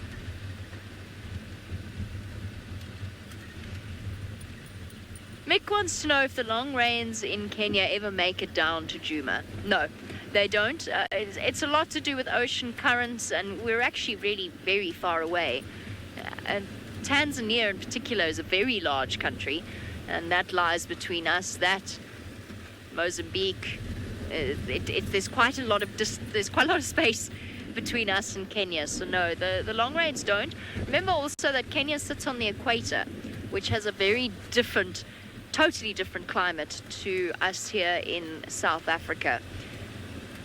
So what that means is that our weather is very different. Our weather is very different, and our seasons and our seasonal rain is very different. So we actually now are going out of our rainy season into the dry season. I keep saying that, it keeps raining every day, so don't listen to me. There's the Easter rains that are on their way. And that will be the last of it. Well, someone has been an absolute star this afternoon. It's not me. It was Hukumuri, I suppose, at one point. But I think it's safe to say that Kori is definitely a star.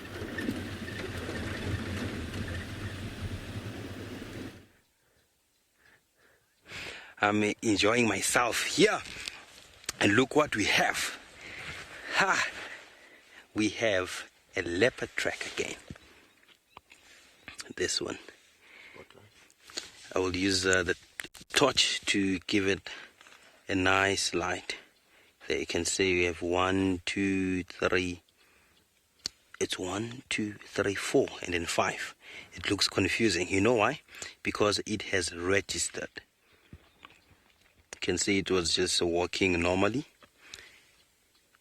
And this is Tingana. Yes. You can see the track it's from last night, this track, because it doesn't show any new signs. What happened here was, it's so amazing because you can see these tracks are facing this direction. Whenever Tingana passes here, he will mark his territory here in this tree specifically, he won't even pass here without any markings. Chris, how do I know it's Tingana? Easy. We're in central, right, area, and that's where Tingana is owning the territory. And so what happened is we also have a skittish male, but remember these tracks are going straight to this tree, and we know Tingana won't pass this area without marking here. And the size tells a lot, because that skittish male Trishala saw a few days ago, it was smaller than Tingana, and that simply means it will have a smaller track. And then the area that we are at right now, that skittish male was never spotted around here. It was spotted more in the southern area. There, the southern area. So this is Tingana, and last night he was nearly in this road, because this is Philemon's Dep Road that joins with Vuyatela. That's where he was spotted. So we are lucky to see such tracks, leopard tracks. Amazing one, hey? You have to have all your tools in the bush. You'll never know. That's why I have my backpack all the time. And this area here, I was driving with Jimmy. We're doing a bumbling drive. What happened? We saw a snake, and that snake was a puff adder, and then we normally see that snake in this area. That simply means it's its territory. So maybe we'll be lucky with the snake, with the puff adder. But for now, let's go to Jamie and see what she's up to.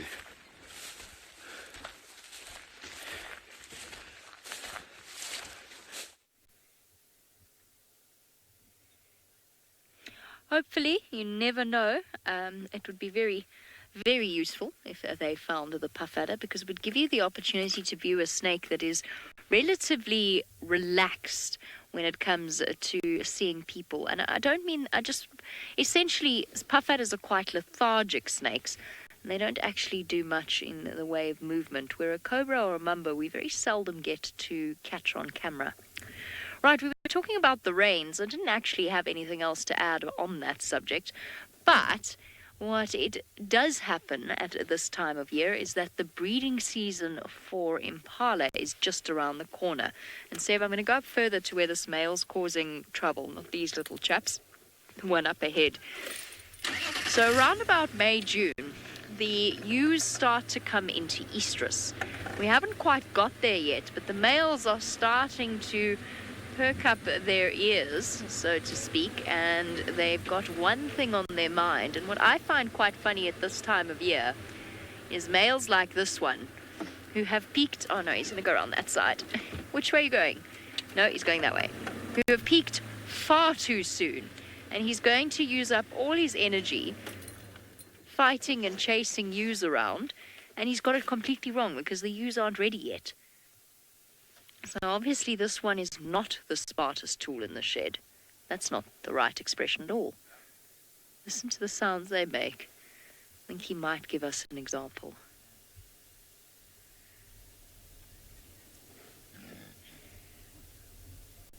See, he's making sure no males are allowed near. He's got his females. He's feeling so proud of himself right now. He's feeling as though he is on top of the world, because he's actually managed to collect a group of females, a massive group of females, without any real challenge. But what he doesn't realize, I don't think, is that he's actually peaked a little bit too early. There he goes. He's doing his little whoop. It's the most peculiar sound. Of course he's going to do it behind the branches. Buddy, no matter what, they're not interested in you yet. Not that I've ever seen a female impala that's ever interested in a male. You know, with female leopards, the fact that they're in estrus is very clear when it happens. They will approach the males and flirt, and they make it very, very obvious. But with the impala, it seems as though they... Well, they're not... They actually play hard to get. They play very hard to get. In fact, a lot of the time they play impossible to get as they run away from the males. Ravinda says that she loves those horns. I know, they've got lovely horns. They're beautiful, and... No, which way? Oh, Seb, he's being horrible to us. And at the same time, I'm listening to the Game Drive radio, and it shouted very loudly in my ear. I had it far too loud. Look at him. Where are the boys? Come on, bring it. I'm ready. And half the sounds being made are the youngsters looking for their mothers still.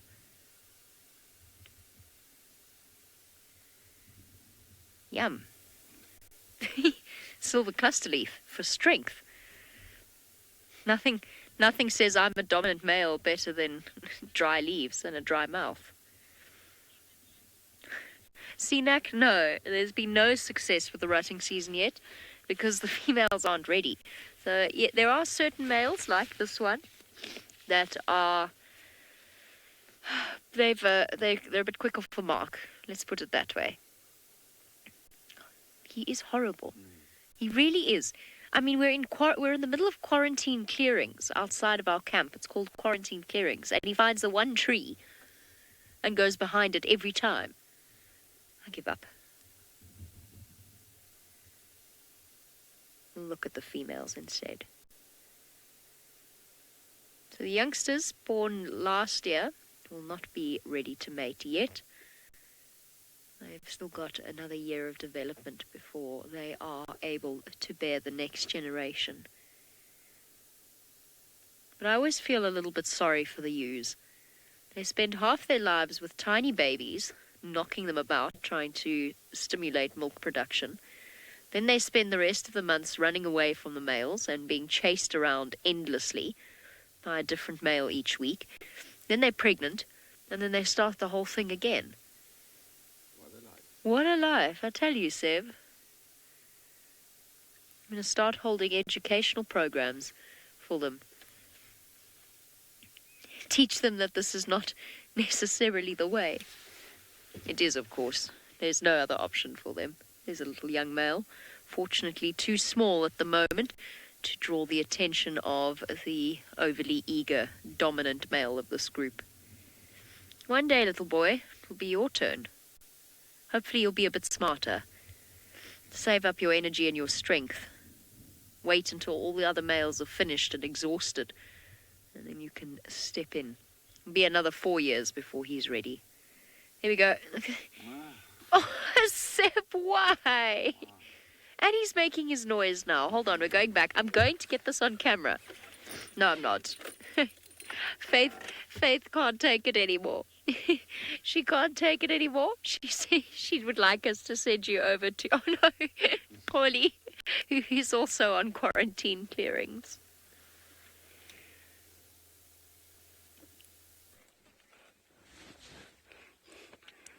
So we thought of giving you the last, I hope it's the last segment of the bushwalk because we are losing light so quick.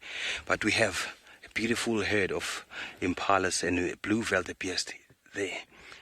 Our regular visitors, they are not far from the camp. And this area is called Quarantine. It's an open grassland. That's where these beautiful animals, they prefer to hang around nighttime. And they've spotted us because you can see they're moving a little bit further away from where we're at right now, keeping a good distance. That's why we've stopped here. They're like about 250 meters away from us.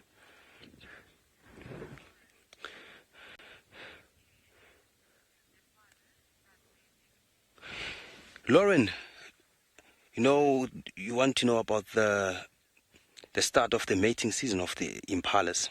Simple. It's next month. That's May. And during the dark phase of the moon. And what they do is you'll hear these loud sounds from the male rams. At what age? They start at about 4 years, because that's where they grow big, and then they've their horns fully grown. That's where they will be fit to challenge other males. And that's so interesting, because they will keep this harem of females, and then they will protect them.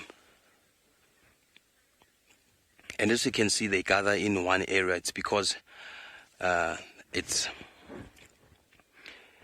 it helps when it comes to check the predators.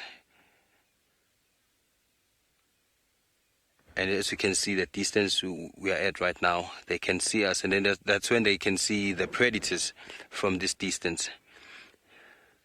So maybe Hukumuri might think of hunting an impala. Who knows? Let's go to Jamie and find out.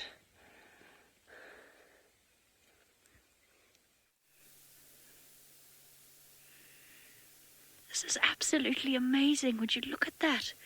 A Leucistic Dorf mongoose. I've never seen it before. Absolutely astounding. It's not a Leucistic Dorf mongoose, it's a squirrel having a sleepover with a group of Dorf mongoose who are just about to go to bed. And I think the only reason that they're still awake is because they have a visitor sitting on their termite mound, and I don't think they quite know what to make of it. Totally ignoring each other. It's fascinating to watch. It really looks to me like the squirrel would like to go and join them. Guys, it's cold now. Can I come in? Please? It's windy and it's going to rain. Please, can I just spend the night with you guys, just for tonight? I've always wanted to be a mongoose, really. I didn't want to be a squirrel. I identify as a mongoose. Oh my word, there's two squirrels.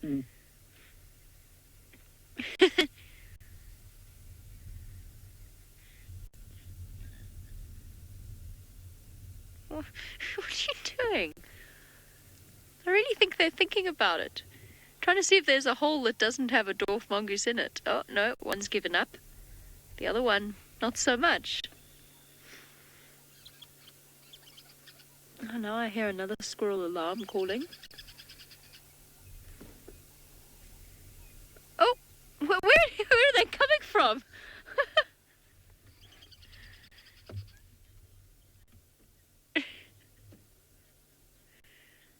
Are the dwarf mongoose just changing into squirrels? Do they just go? Is this a magic termite mound? It's a magic trick. They go into the termite mound and they come out a squirrel. And they're talking. Zephyr says he wonders they wonder if perhaps one of the dwarf mongoose isn't saying, "Hey Mom, can my squirrel friend come and stay?" Mom said yes, of course, but what Mom didn't realize is that it wasn't just one squirrel friend, it was 3.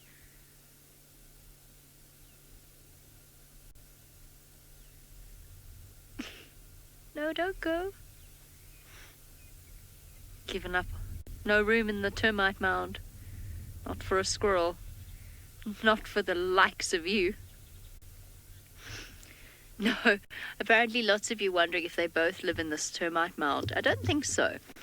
I suspect that the squirrels probably curl up in the nearby trees, but what might be happening is that termite mound might actually be exuding a little bit of heat. So it might be a nice, comfortable place to sit for the squirrels before they go to bed. And obviously they're not a threat to the dwarf mongoose, nor are they competition to the dwarf mongoose. They don't really eat the same things. And dwarf mongoose are fierce little carnivores who go after insects, where squirrels will make do with all sorts of things, from fruits to marula nuts to, my tennis biscuits off my desk, as it happened. I was quite upset.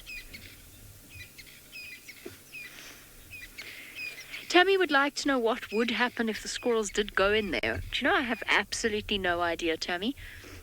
I suspect there's 2 options. 1, they could go in there and the dwarf mongoose would ignore them completely, or 2, the dwarf mongoose would actually run them out and chase them away. I'm not sure which of those 2 options would happen. I'm tending to think that they would probably get chased out if they tried to go into the burrow. And I don't think that they'd want to attempt it. Dwarf mongoose have razor-sharp little teeth, brutal little teeth, and I don't think that they would take too kindly to the squirrels invading their nighttime bolt hole. And of course, dwarf mongoose don't sleep in the same termite mound every night. They move around throughout their little territories. And this is the time of evening where it is bath time and then bedtime. And that means grooming each other as well. I think the squirrels have given up on the prospect of a warm, comfy bed for the night. They've gone off in search of their trees. And the order of the world is restored. Crafty wants to know if mongoose are rodents. They're not. Although, I mean, in terms of family relatives, they're not actually that close to rodents at all. It's an example of evolution that's gone not quite convergent, but in a similar direction. So they belong to a family of animals called the Herpestids. And it's the Herpestidae family. And it's all of the mongoose and then meerkat as well. Originally used to be lumped together with genets. So genets and mongoose were included in the same family. That's since been reclassified, and the genets and have their own family, which is the Viverids, the Viveridae family. So no, they're not rodents. And also another thing to mention is that scrub hares are not rodents either. The largest rodent out here being the porcupine. And we get a whole host of others as well. We get bushveld gerbils and mice and the odd rat as well. It's such a happy little family scene.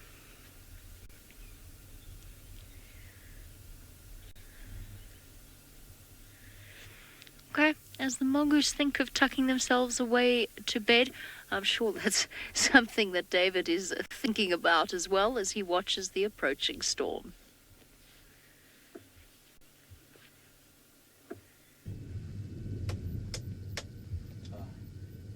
Well, very nice to play with mongoose on top of a termite mound.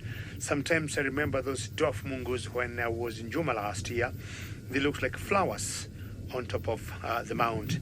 Now, the rain I was talking a few minutes about, the rain I was talking about a few minutes ago is what just went over our head, spitted for like 5 minutes, and then went all the way out. So where we are now, what we're only picking up are thunderstorms, non-stop.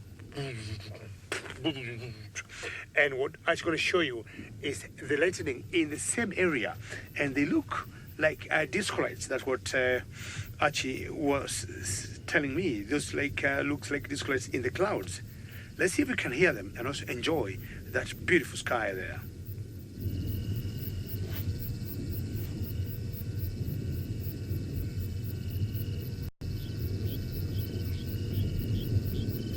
Very good. I'm happy that all of you can hear the rumble. At the same time, I might request you, as much as I have not done very well today in terms of cuts, just tell me, what do you think of that rumble? What do you think of the thunderstorm?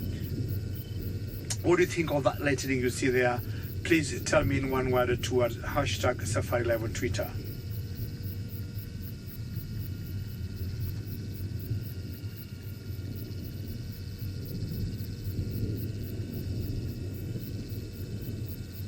The ever beautiful Mara Triangle, the savannah still remains there intact. Not a single drop now where we are, not any, but still trying to imagine. You never know where that rain might end up going later on tonight.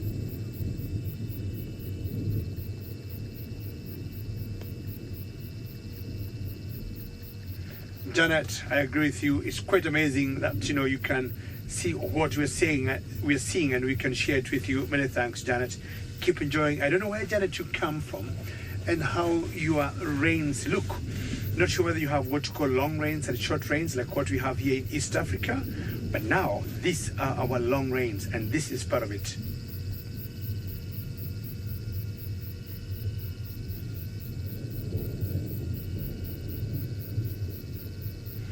The weather pattern has drastically changed so much in Africa, and more so here in East Africa, and the last 10 years or so, I would say it has been quite erratic. The timings have been wrong. The duration, when we think it's going to last for a month, it has gone to 3 months. When we think it will go for 3 months, it have gone to about a month. The intensity also has changed. When you would expect 1,000 millimeters in a year, we're going to 2,000.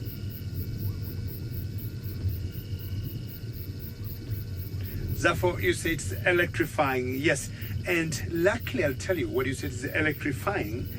In Kenya and also in East Africa, I would say, we do not get natural fires. There are certain areas of the world, I guess, where fires are caused by lightning, natural fires.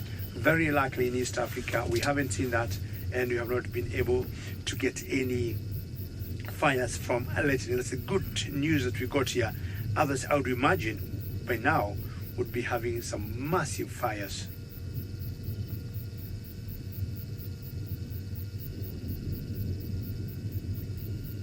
Yeah, this is the rain. Faith in the Final Control is directing the show today, saying, wow.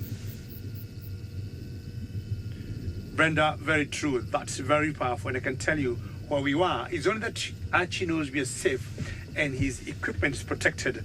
Otherwise, sometimes Archie has, or maybe both of us have to make a call. Do we power down and wait for the lightning, not have issues with the equipment?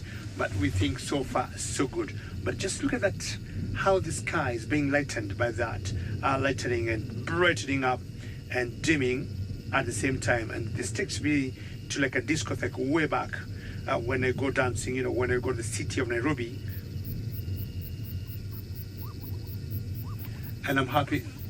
All of you are saying it's exciting, terrifying a little bit. We are watching it very closely with Archie. And as I said, it could not be very terrifying for me and Archie because we think our equipment is safe. And as I said earlier, we do not have any documented fire or big damage done by lightning here in East Africa. And also fire, which could be of big concern. The last few weeks, we have been having lots of fires in the Mara Triangle, which are controlled burning that are done by the game rangers, and they do that every one year or every 2 years. And just look at how beautiful that is. So those clouds there are quite dark. Actually, I want to thank you very much for your very good job.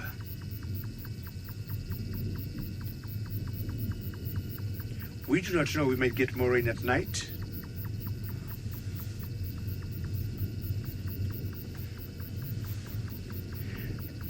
And apart from not getting natural fires, there's certain parts of the world where, the weather conditions are always quite extreme. You all remember about tsunami. You have heard of hurricanes. You have heard of tornadoes. I'll also tell you, luckily, so far in Kenya, we do not have tornadoes. In a country called Mozambique and Zimbabwe the other day, they had some unfortunate cyclones, I guess, and where we lost a few people. I'm not sure how the situation, how it looks like now, but luckily in East Africa, we don't get any tornadoes, we don't get hurricanes, not any cyclones recorded here, as much as Kenya borders the Indian Ocean, just like Mozambique. You never know what may happen in the future. We never felt much effects of tsunami years back, but luckily we don't get tornadoes here, not the natural fires, not cyclones, and not even the hurricanes. Once in a while, you've had people who, when it rains so much, they'll go look for shelter under trees, and unfortunately they have been electrocuted and died, but we haven't seen fire. Occasionally we have seen some, animals, domestic animals hit by lightning, or even, wildlife. Wow, that was beautiful, isn't it?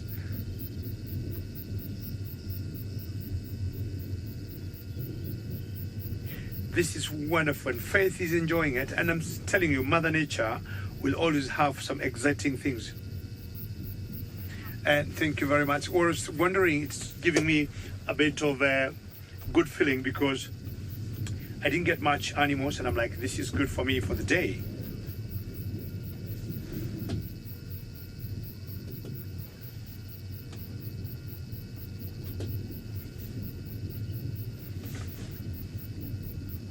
How lovely is this? What a good feeling. Are you still happy with that light, or do you want us to go to IR? Well, we want to be changing to IR because it's getting a little bit dark, and I'm sure we shall continue enjoying it. Archie, do you want us first to link away before we do that? Okay, Archie, you're going to change. Don't go anywhere. Your screen might change, and we're going to do IR. Thank you very much, Archie. In fact, it looks even more beautiful. Look at that. Continue watching, but now we shall be watching it in black and white. How beautiful is that, eh? Same screen, same, horizon we had, but now we are watching it in black and white, and you can see the magic of infrared. How beautiful. I would call this a natural movie, and this spirits me up. Having not seen my sausages of the Sausage Pride, I feel this is pretty special for the day.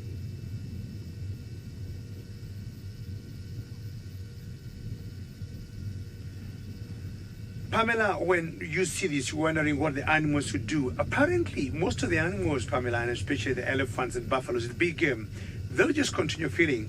But Pamela, I have seen once in a while, small game, I'm talking of small in size.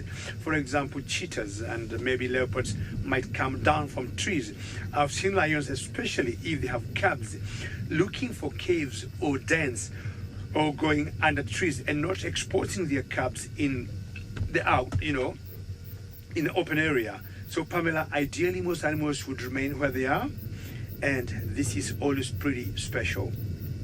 How different it looks in infrared, eh? I'm sure you all know infrared is a very special camera that we don't shine any artificial light to whatever you're looking at. Of course, as much as this horizon will be too far, but we got a wonderful camera and you can still continue watching this. So this has given me a lot of good feeling that as much as I didn't get the sausages today, this is pretty special, isn't it? Minamu, how are you today? And that's a very good question. And you're asking whether lightning can kill animals. Yes, Minamu, it has. Many times, and not only here in East Africa, even in South Africa. I can remember the last time Minamu was in South Africa, as we go back to a beautiful sky, we saw a duiker. I was being told of a story of a duiker. I'm not sure it was Jamie or Tristan, and this duiker they thought was killed by lightning because there were no, claw marks or any teeth marks, and they thought it was killed by lightning because it was below a tree. I think this is one of the best skies I have seen in a very long time, ladies and gentlemen, and I'm sure all of you have enjoyed it. It has been very nice to hear your comments of what we are watching out there. And what a lovely drive. And what would happen maybe in the next minute or so, we'll have a little bit of a break, and I'm sure you know we shall be back after another half an hour. And I want to say Jamie has done a very, very good job with Hukumuri in Juma. Oli on the walk has done fantastic job getting all those butterflies, and always his very funny stories, especially when he is on the walk. And here, I think we have done well with the lightnings, with the thunderstorms, and of course with the rain, isn't it? I think it has been a beautiful sunset drive. And well, it comes to that time in the day when we have to, like, on behalf of Jamie, Oli and myself and all the camera operators and all the nice people that you never see, we would like to thank you so very much for your questions and comments, and we'll see you in another half an hour. On behalf of everybody, very, very many thanks, and for now is goodbye.